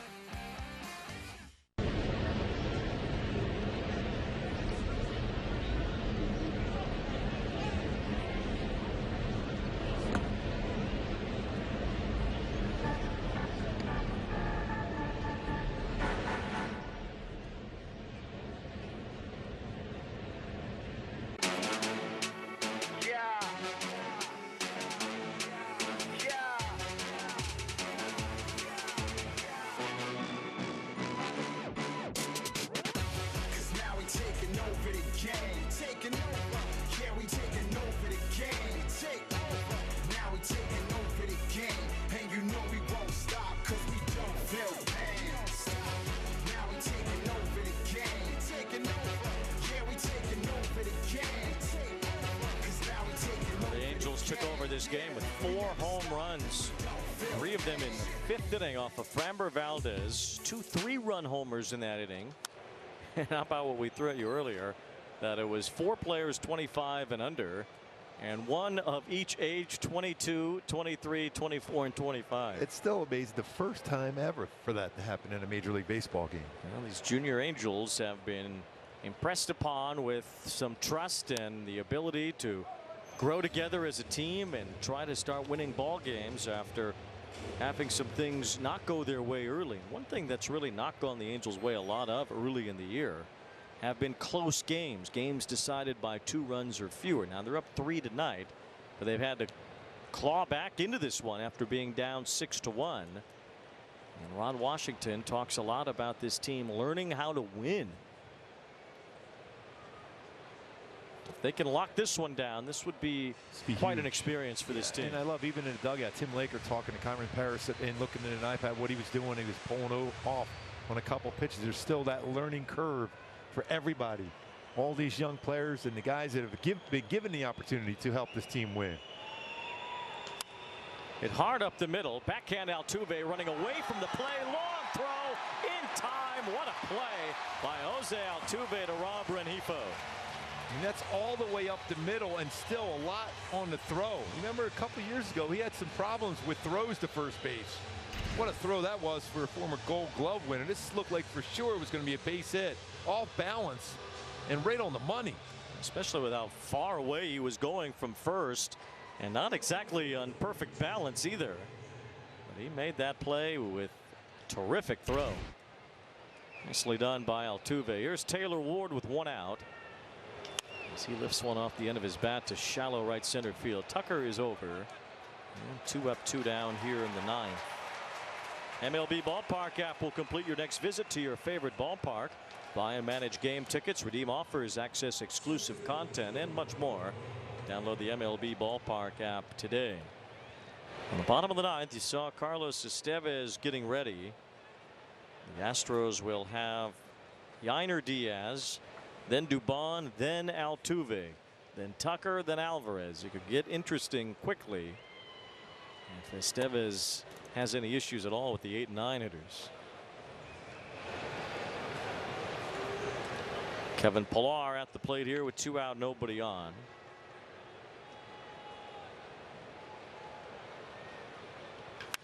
Hit hard down the left field line. That's a fair ball bouncing into the corner. Shocker. 2 more hits for Kevin Pillar tonight. He's working on the next 1,000. He has a 2-out double. Rocket right there, 105 off the bat. Inner half brings his hands in and hooks it right down the line. He just continues to rip the baseball. As an Angel, he has 19 hits in 42 at bats.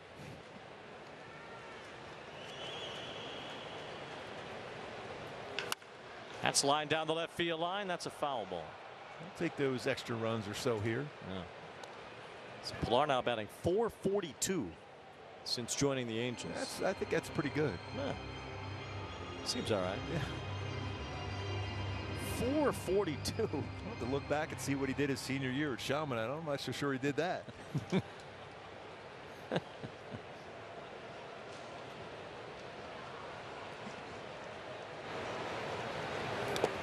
ball, 1 strike on Logan O'Hoppe. 3-run homer in the 5th inning, and I thought it was one of the smarter at bats that we've seen this season, with the way that he picked out Framber Valdez's curveball after having seen it so often in that first at bat tonight. And to get a pitch right in his zone to do quick damage. Bounces this one to the left side. Cut off by Pena. Long throw in time. What a play by Pena. Now both Astros middle infielders show off at the top of the 9th to keep it 9-6. Want to elevate game night? Turn on MLB Big Inning, a revolutionary way to see the biggest moments from every game live and commercial free. There it is, a 40-70 season. Find MLB Big Inning on the MLB.tv home screen. Then watch baseball's mega stars in the moments that matter most. It's a whole new ball game when the action comes to you. Game over! MLB Big Inning, live every game night on MLB.tv. Within baseball, we are part of one team. We are part of one team. We are part of one team. As we focus on mental health and wellness. We're all in this together. We're all in this together. We're all in this together. So let's be kind to each other and ourselves. It's okay to ask for help. It's okay to ask for help. It's okay to ask for help. Step up to the plate and get ready to play ball. The baseball show for kids where you can learn about batting, fielding, and everything in between from the real pros. Every swing is a big hit on Play Ball. Saturday mornings at 10 Eastern on MLB Network.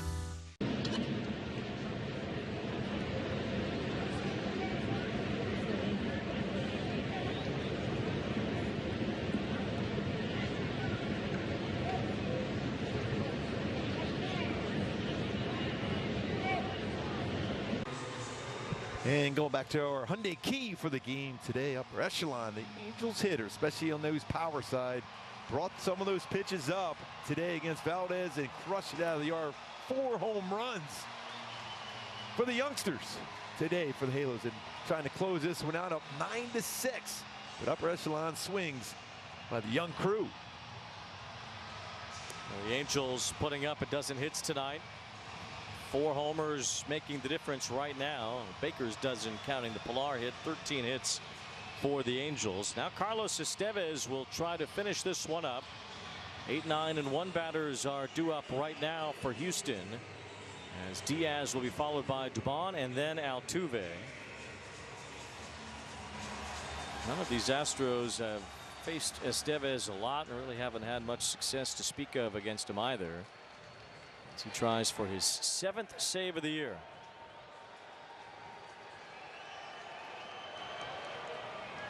Yainer Diaz 2 for 3, 2 runs scored tonight. Estevez, an all-star last year, starts him with a slider for ball 1.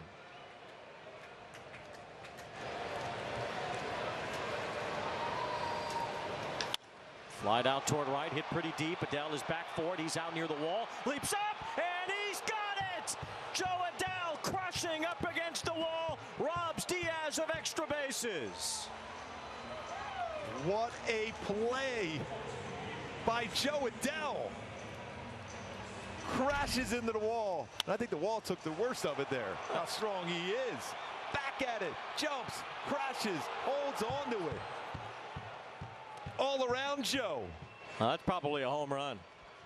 What a play.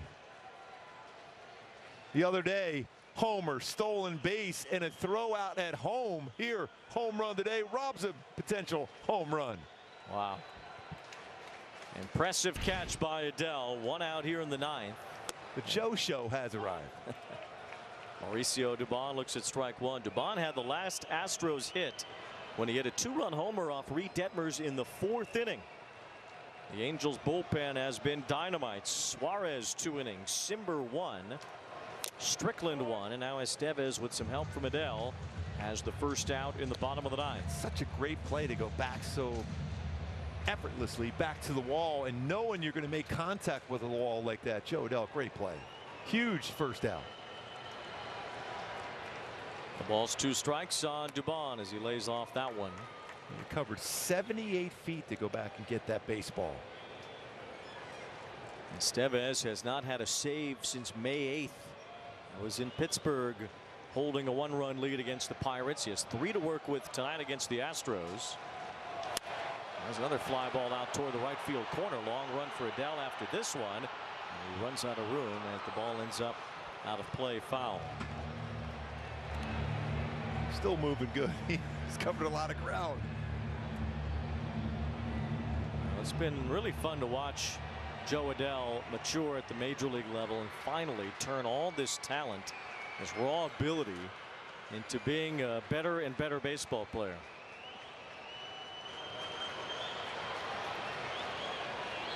One ball, 2 strikes on Mauricio Dubon. It's Jose Suarez in line for the win. As Dubon lines a base hit, the first for the Astros since the 4th inning.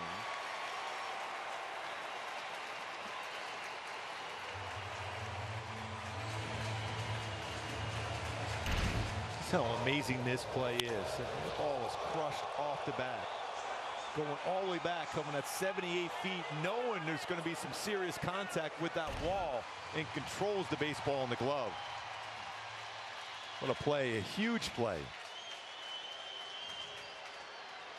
Altuve is the guy that will roll into a double play. He's rolling into 5. Bouncing ball. There's Neto in the hole. Long throw to first. It is in time with the stretch from Shawnuel. Nice play by Shawnuel twice tonight on the stretch at first base. That to the home plate side of the bag and then to the outfield side of the bag. Quick release and throw by Neto. Great play. We're seeing some outstanding infield play in this inning alone by both the Angels and the Astros. Big stretch. Shawnuel about 6'3", 6'4", and he needed just about all of it to hold the bag on Jose Altuve, and Neto thankful as well. There's Tucker whiffing on the first pitch changeup from Estevez. Some defense in this inning. Well, Yordan Alvarez is on deck. He can hit tomorrow. Yes. Angels would love to just see his name in there against Griffin Canning tomorrow night and not have to worry about him representing the tying run here. But a tough customer in Tucker. The count goes to 1 ball, 1 strike. Back-to-back changeups. Estevez hasn't really pitched all that much over the last couple of weeks. He has not even had a save chance since May 10th. Nobody paying attention to Dubon as he goes to third.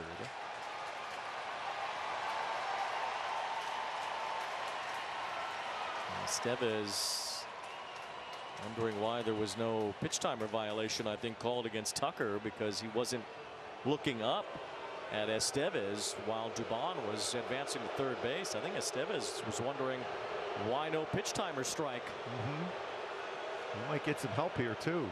Ron Washington is out to discuss it with the home plate umpire John Lipka. Gonna get some help there.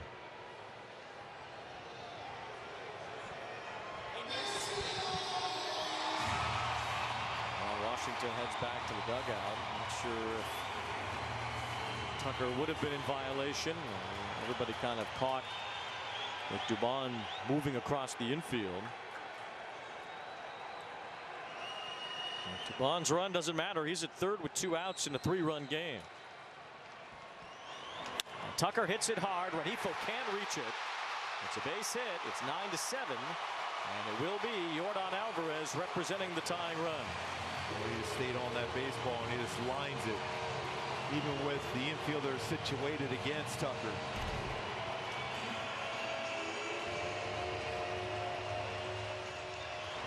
That's a 98-mile-an-hour fastball that stayed on it.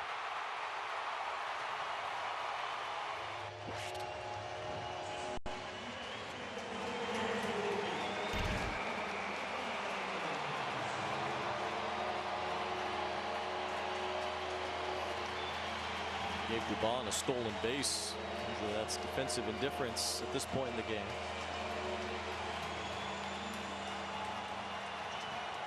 They corrected that to call it defensive indifference, which is what it should have been. It's just bookkeeping, though. Here's Yordan Alvarez with Tucker at first. Alvarez has 2 hits tonight, a single and a double, and of course enormous power. Pitch way outside as Tucker advances to second base. And the Angels didn't do the chaos drill with everybody in spring training. This is kind of one of those moments. The crowd is all up, standing here at Minute Maid Park. It's getting louder. A ferocious hitter at the plate represents the tying run as Alvarez takes ball 2. And the key for Carlos Estevez is don't even really worry about him right now at this point, especially with this batter at the plate and this type of power. You mean Tucker, who stole second base. He's at second with 2 outs. 2 balls, no strikes on Yordan Alvarez. And there's a strike over the inner part of the plate. Slider. It's a hard slider. 92. Alvarez has hit 8 home runs this season. He's hit at least 30 in each of the last 3. And has hit some mammoth home runs here. And one the Seattle Mariners will never forget in the American League Division Series a couple years ago.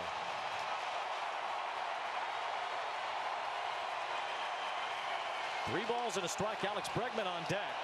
Alvarez with a big cut fouled it to make it 3-2. That's a dangerous spot because that's the baseball hit left center. I got to believe if you're Carlos Estevez, I'm making him swing right now at a non-strike. You still have an open base. I know it's the go-ahead run, but it's got to be a non-strike. On 3-2, Yordan Alvarez at the plate. And he takes ball 4. So now the potential winning run will come to the plate, and it's Alex Bregman. Barry Enright will head toward the mound. Keep a cool head here if you're Carlos Estevez. Angels have had the lead since their 7-run 5th inning, in which they had 3 home runs. The worst inning of Framber Valdez's career. This would be an important game for the Angels to hold on to. Bregman absolutely wore out the Angels last year. He had 13 RBIs against them, hitting .388. He's had a very slow start to this year, although he did have a couple of homers in a recent game against Oakland.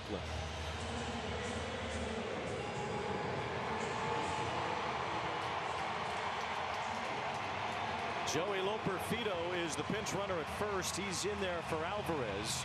A little more speed at first base with Loperfido representing the tying run. I think if they do go here, then you go to the trail runner. Runner at second base, Tucker. It's Loperfido at first. It's Bregman at the plate. And a first pitch strike from Carlos Estevez. A wild game. The Astros are up 6-1. The Angels homered their way into the lead. Now need to hold it against Alex Bregman in the 9th. It's a good pitch. Right, that's on a real the good edge. pitch right on the edge.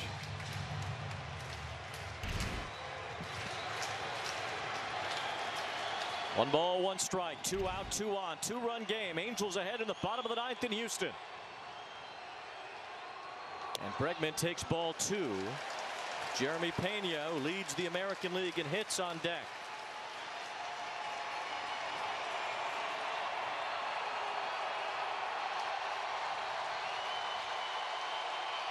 Swing and a miss. It's strike 2. Above the zone slider. 6 inches lower, and that could have been a much different result. And Estevez trying to hold it. He's allowed a run on 2 hits. He's walked a batter, but he still has the lead with 1 out, 1 strike to go. On 2-2. Bregman, it's a fly ball, left center field, moving after it's Pilar. He's calling for it. He's got it. Say goodnight to the Astros. The Angels hold on. Kamehameha. Carlos Estevez on the tightrope locks down a 9-7 win in H-Town. What a game. What a road trip. All these games have been incredible. Fly ball, Pilar runs it down. Carlos Estevez picks up the save, but I'll tell you what, the youngsters, wow, what a job they did. Home runs, and then a great play by Adele, and then this last out here. Fastball up after a slider above the zone. He knew he got him. Big out there. What a game. What a game. A lot of fun. Wow. Down 6-1. Win it. Pilar secures that baseball. For a young team learning how to win, it's an important victory for this ball club. Exactly. Great point, Wayne. They learned how to win. They did the things. There was 2 outstanding defensive plays in the 9th inning alone, and also a nice job by Sean Well over first base. But Joe Adele. Our Toyota players of the game, the young Angels, the junior Angels, who had 4 home runs tonight. The record-making home runs. Nolan Shonewell, 3-run home run. Logan O hammered, 3-run home run. Joe Adele the other way, saying hello. And then Magneto bring the hands up and covers that one.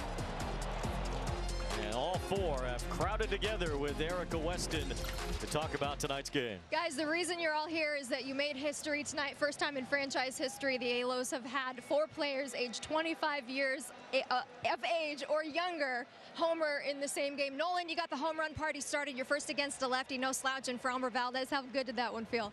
Oh, it was awesome. I mean, for Neto to set us up with a walk, and I mean, it felt amazing. Just to be able to get us like kind of back in the game a little bit. We were struggling early on, but kind of set the tone for these guys, so it was pretty awesome. Yeah, Logan, you had the second 3-run homer of that inning. Did you know it was gone when you hit it? I did. It felt pretty good off the bat. Obviously, Nolan getting us rolling there, and yeah, and then the boys came up after that. But what a group to be a part of, huh? What a fun game. Joe, you hit a home run. I think you robbed one, too. You think you took that one away? I don't know. It was close. It was bang, bang. You know, obviously, me and Bo have been doing a lot of work going back to the wall, and in big situations like this, it paid off, so I'm glad I got it done. Zach, last one is for you. What a night for the youth of this team, especially on the offensive side. Was this a coming-out party for you guys tonight? Yeah, it just shows what we're all about. You know, we don't stop till the last out's made, and that showed today. And, you know, we have a really good group of guys in there, and, you know, just a fight, you know, that we all have, and, you know, it showed out today. Nice job, guys. Thanks for the time. Well done. Papa showed out. All right, man. Big Papa. Big Papa. You gotta love that energy by the young players. Youth going wild. What a game. We'll be back to wrap it up in a moment. Bryce Harper is special. He's got a flair for the dramatic. Bryce Harper, for me, is must-see TV. You can't take your eyes off him. We all love his feistiness. Every time it's a big moment, Bryce Harper comes through. That's what you always dream of, to put a city on your back and do that for your team. He did it again! It is Bedlam at the bank! One of the coolest sports moments ever. The power of baseball goes beyond the field. It starts with kindness, reaching out a helping hand. Even the smallest gestures mean the world to a lot of people.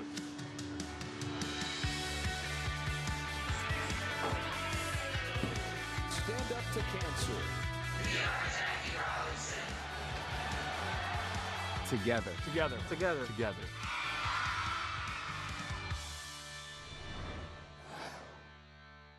Christopher Russo is the Mad Dog. Things are shaping up as far as 2024 is concerned. And the only thing he loves more than baseball is talking about it. It's a fun time of the year. Watch High Heat on MLB Network.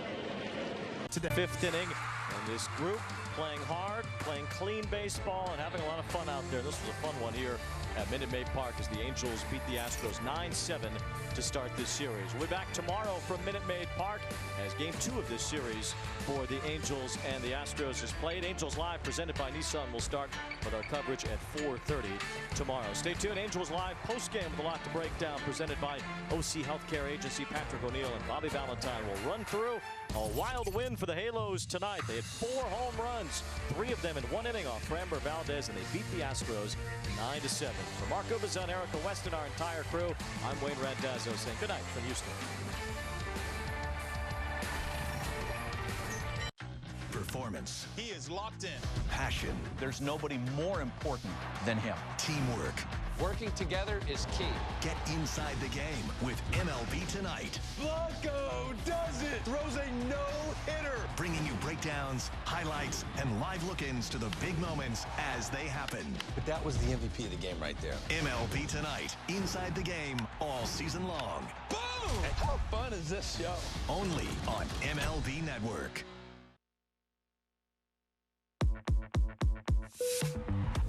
This is your captain speaking. We'd like to welcome you on board MLB The Show 24. It's a good one.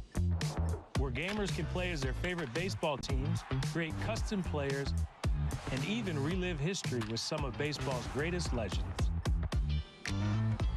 Now, we invite you to sit back, relax, and enjoy the show. Can I play? Rated E for everyone. It is here, ladies and gentlemen. The boys of summer are back. Baseball is just seconds away.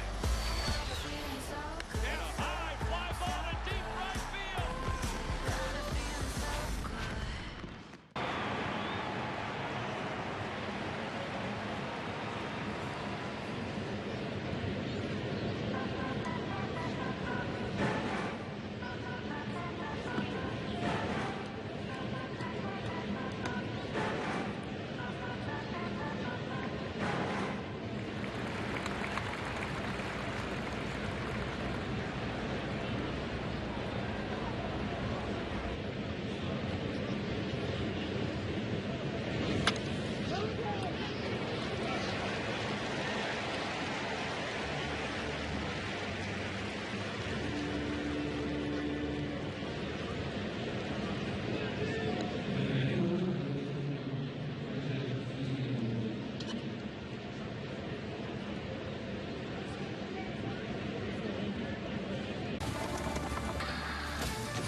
What a game, what a night. This Angels team playing some great baseball as we welcome you to our Angels Live postgame presented by OC Navigator. Coming back from the brinks of defeat to snatch a victory away from the Astros 9-7, the final, the home run parade.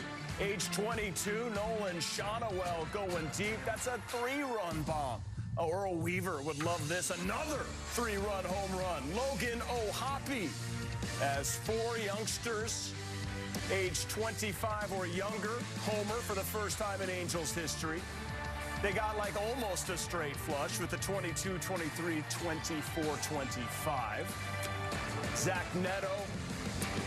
It was a lot of fun. I'm with Bobby Valentine and Patrick O'Neill. We'll get more reaction from Houston for sure. Bobby, what's it like to have a win like this? You've been there. You've managed these games. There's a lot of energy and momentum. Yeah, and where there is important. This is Houston. These young guys are in the home of the champions over the last 7 years, and they're down by 5 runs, and it's easy to get them tomorrow, crew, but not this group. I'm going to tell you what. Tip my hat and your hat to Johnny Washington and Tim Laker and Jason Nix, the hitting guys on this team. They were given the checklist of things to do. Oh, can Shonowell hit with power? Well, check that one. Hey, can Neto hit with a high leg kick in the major leagues? Check that one. How about this guy O'Hoppe? Is he going to catch all the time and still be a clutch big league hitter? Check that one. And can you make Joe Adell an everyday player like he was in the minor leagues and expect to be forever? Check that one. Did you have a check for Shonowell? You bet. Yeah, For Shonowell. Yeah. I thought I did right at the beginning. I don't know. My first check. It was everything for was home happening runs. so fast. Awesome. Yeah, that was exciting. Let's take you to the score. It's a 6-1 at one point in this game. And, you know, you think, oh, gosh, Detmers, it's just not his night. It's just not his month for sure. But then they rally back and take the lead. That was a lot of fun. 7 runs in that fifth. Yeah, not just 7 runs in that fifth. Again, this is against a guy who has killed the Angels, who throws his glove out there and gets a win in Valdez, who does nothing but ground balls. And sure enough, with 2 men on, he throws a changeup to Nolan Shonowell here, who said, yes, I can deposit it for a 3-run dinger. And that's exactly what it was. And that lit a fire in the dugout, because not soon thereafter, after a mound visit, you see O'Hoppe at the plate and catches that curveball for another 3-run homer. How was that mound visit? Not so good. See you in the dugout. Yeah. Then the very next pitch, the mound visit did not work effectively because this happens. And Adell knew it right away. Opposite field. We spent time in the pregame breaking down the swing, and he does it again. The way to hit is to hit fastballs the other way and breaking balls on the pull side, and Joe is doing that as well as any power hitter in baseball. Wow. And then, okay, so you get the 3 home runs in 1 inning. That's hardly ever happens. And then you got Neto. He joins the party, which makes Angels history and makes MLB history when he homers in the next inning. So you got a 22, a 23, a 24, and a 25. So Shawnoel being 22, Neto being 23, O'Hoppe being 24, and Adele rolling at any time. Bam, hitting 25. I was just hoping that Mickey Moniak would come off the bench to, being 26 and to make even more history. Yeah, but Zach Neto is getting very confident in his two-strike approaches as well as his before two-strike approach. He's timing up fastballs that are up. He can hit the ball out of the park with anybody on this team. He has that kind of power. We saw him hit off the top of the wall at Fenway Park, and the more comfortable he gets, the more he starts to pick a pitch here and there, the more you're going to see 4 bases out of that bat. Wow, this got really tense late in this game with Estevez, and we'll break down the bullpen in a bit. But Joe Adele is really being a fantastic baseball player. He is one of the best going right now. Not only the home run, but then that defensive play in the ninth. Yeah, and we mentioned the hitting coaches. Let's not forget Bo Porter. He has worked with Joe on warning track awareness and what to do with the cushion and some non-cushion walls in the outfield. But here, he deposits one in the right field, the place that he plays. He knew it as he hit it, and it was nothing but a souvenir. But yeah, he plays right field, so he hits the right field, but he also takes away balls in right field. And this is a home run that comes back in the glove of Joe Adele. Yeah, spectacular defense. He said it was bang-bang to Erica Weston. That was a cool interview with all 4 of the players for sure on the walk-off. I think this was gone. He pulls it back. So you want to talk about outs above average. You got to start tracking Joe Adele and making this guy a plus defender. And the amazing thing about Joe is he's a big guy with a big stride. So it's never going to look like he's running really fast, but he's really covering ground. And now that he understands angles and awareness of the fence and the track and his teammates, I think he's going to be an exceptional fielder. Listen, Angels 13-13 on the road, playing really good baseball away from the Big A. They got to get better at home, but they go into opposing ballparks, and they got an edge, an energy. Where are they playing tomorrow, Patrick? They're playing in Houston tomorrow. That's an away game. Yes, it is. Let's go get them. Let's keep it going for sure. Yeah. All right, now how about the bullpen coming in? Jose Suarez gets his first win of the season. Then you got Simber coming in. Hunter Strickland doing a great job. Then you got Estevez at the end, picking up his 7th save. It got a little tense there. Here's Hunter Strickland doing his thing with a nasty wipeout slider in the 8th. 9-7, Angels win.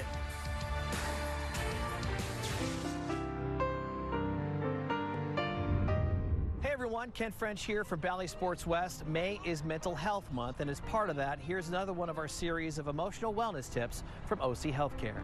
Everyone feels stressed from time to time, and it can give you a rush of energy when needed the most. But if stress lasts a long time, a term known as chronic stress, those high alert changes can be more harmful than helpful. To help manage stress, get enough sleep, exercise regularly, set priorities, decide what must get done and what can wait. Show compassion for yourself. Seek help. Talk to a mental health professional if you feel unable to cope, have suicidal thoughts, or use drugs or alcohol to cope. Find more tips for improving your mental health and the National Institute Health's emotional checklist at Angel. Step up to the plate and get ready to play ball. The baseball show for kids where you can learn about batting, fielding, and everything in between from the real pros. Every swing is a big hit on Play Ball. Saturday mornings at 10 Eastern on MLB Network. Can't recall another baseball game where emotions ran so high. There it is! Fly ball to deep right field. It's out of here! It's gonna go! What a play by Aaron Judge! Experience game-to-game coverage of the night's biggest moments, live and commercial-free. MLB Network Strike Zone, Wednesday and Friday nights all season.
This summer, it's gonna be a hot one. Jimmy John's new Firecracker Wrap.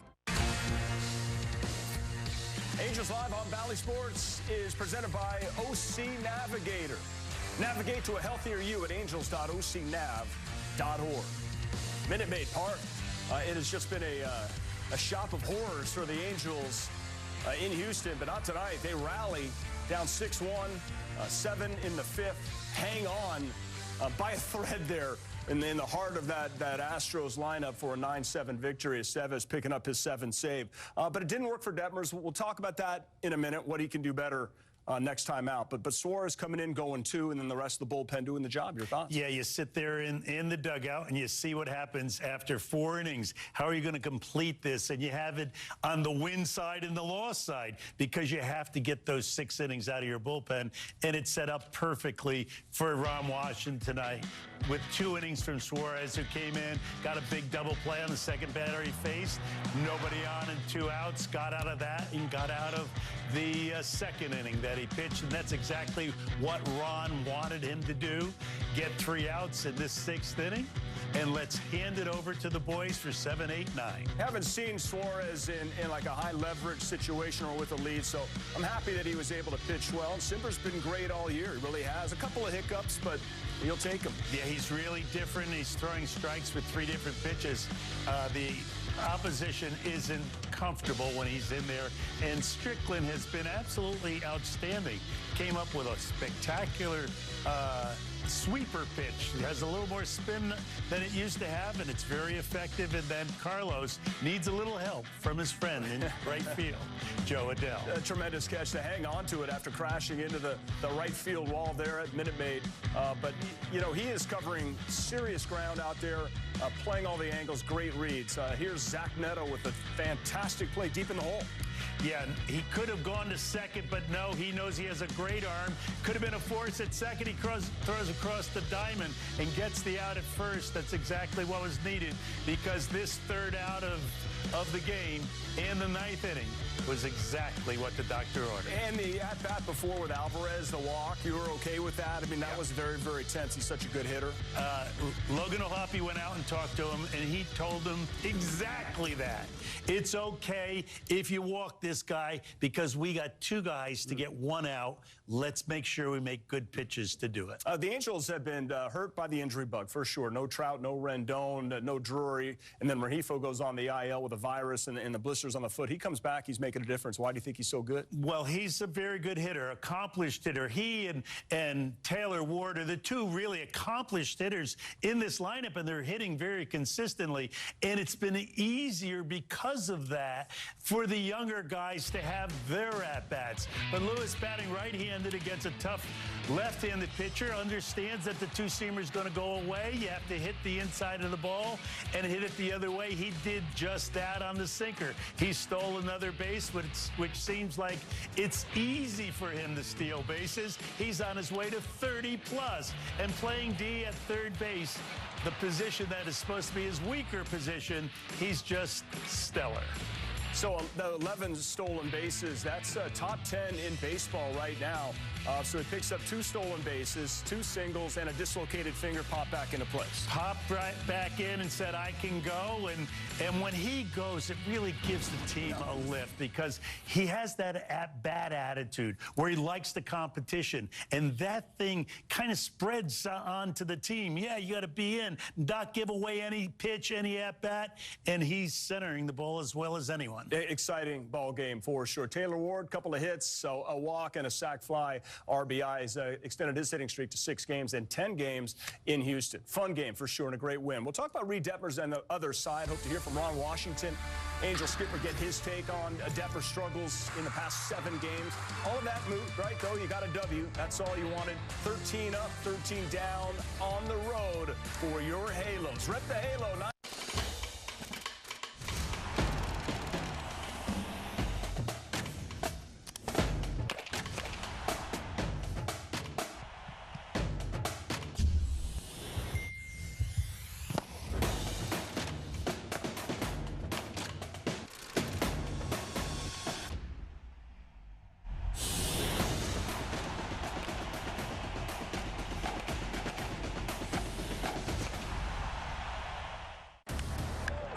the big hits. At the wall, gone! No doubt about it! All the great grabs. Oh, wow! You gotta be kidding me! Put a cape on him! And all the swagger. And he does it in grand fashion! Relive the day's biggest plays all in one lightning-fast hour. Oh, my goodness! What a show! You better believe it! Quick Pitch. Late nights and early mornings, only on MLB Network. Step up to the plate and get ready to play ball. The baseball show for kids where you can learn about batting, fielding, and everything in between from the real pros. Every swing is a big hit on Play Ball. Saturday mornings at 10 Eastern on MLB Network.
Let's keep it going. Join Fan Zone today.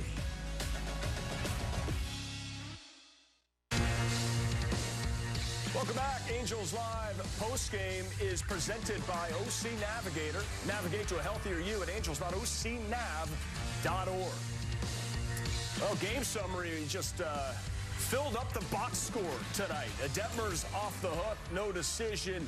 Taylor Ward, big night. Kevin Pillar just still roping the ball, hitting over 450. What a start for him. Valdez gets the loss. Angels get the win. Moments ago, Erica Weston with Ron Washington. Wash, so many good things in this come from behind win for your ball club tonight, particularly the young guys. Where do you start? They figured it out. And they showed a lot of resiliency tonight. We scored the first run, and then when they ended up coming back in the second, putting up 4, the spirits in the dugout didn't die. They just kept pushing, and they're starting to figure it out. I was very impressed. They made some history tonight, too. First time in franchise history, the Angels had 4 players aged 25 years of old or younger homer in the same game. Kind of a home run or coming out party for the young guys as far as the offense goes? Well, I wouldn't call it a coming out party. I just call it they're growing up. You know, they're starting to figure things out. And they really didn't try to do too much, and they ended up doing a lot. So, and that's what it's about. You know, we're showing some resiliency, and I just keep saying it. They're figuring it out. And the work they're putting in is starting to pay off. Can't overlook the outing from Suarez, too. Maybe his biggest outing of the year for you guys. It certainly was. And, you know, he started off not too good. And the last few days that we give him, the last few times that we have given him the baseball, he's gotten better and better. And tonight, you know, we had him up when we was down 6-1, and they scored.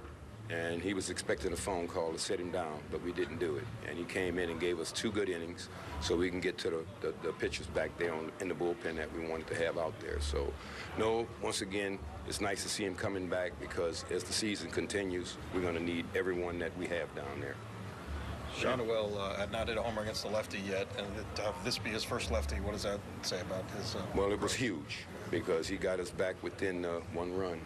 Well, 2 runs. He got us back within 2 runs, and that's 2 runs. You can sort of handle that, and it was huge. Everything that we got out of those kids tonight, we needed, and it ended up getting us a victory. What do you think of that play by Adele there in the 9th inning? Well, as I told you guys a long time ago, he's growing in front of your face, and that was a big-time play, and that play right there may have saved the game. So, no, he's growing every single day. He's working hard, and it's like to see the fruits. It's nice to see the fruits all of a sudden start falling off the tree. I'm just so happy with them young kids, the way they're performing. And, you know, they're working, and they're getting after it, and they really are starting to figure it out, and I'm so proud of them.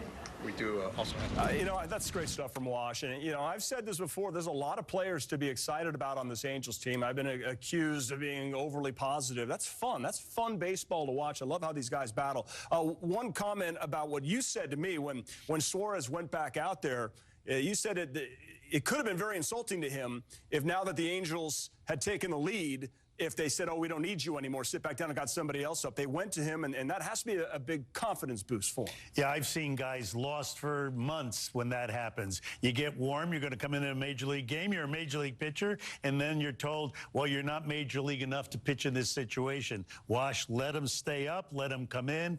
2 big innings. As he says, that's going to get him trending in the right direction. Now a chance to win another series on the road, win one of the next 2, and you're coming home with another series victory. But about Reid Detmers, what would you do? What do you think the Angels should do with Reid Detmers right now? Well, just look at what's going on. You know, his pitches are 4 inches too high across the board. He only has one pitch that really breaks in, goes from in the zone till out of the zone. He needs another one. Shorten the curveball up, make it, instead of a big looping one, make it a short one like Valdez that will bounce once in a while, and you know, not have guys sitting on balls down the middle, and that's what they're getting. And when they get the balls down the middle, they're not moving off of the plate, they're moving out of the ballpark. Yeah, you know, Reid Detmers has great stuff. We've seen him excel. We've seen him throw a no-hitter, but right now he's frustrated and he's lacking confidence. And I think with that, right, mechanics, and you start missing your spots. Yeah, this, you know, command is such a integral part of success for a pitcher, and his command is off. Stuff is right.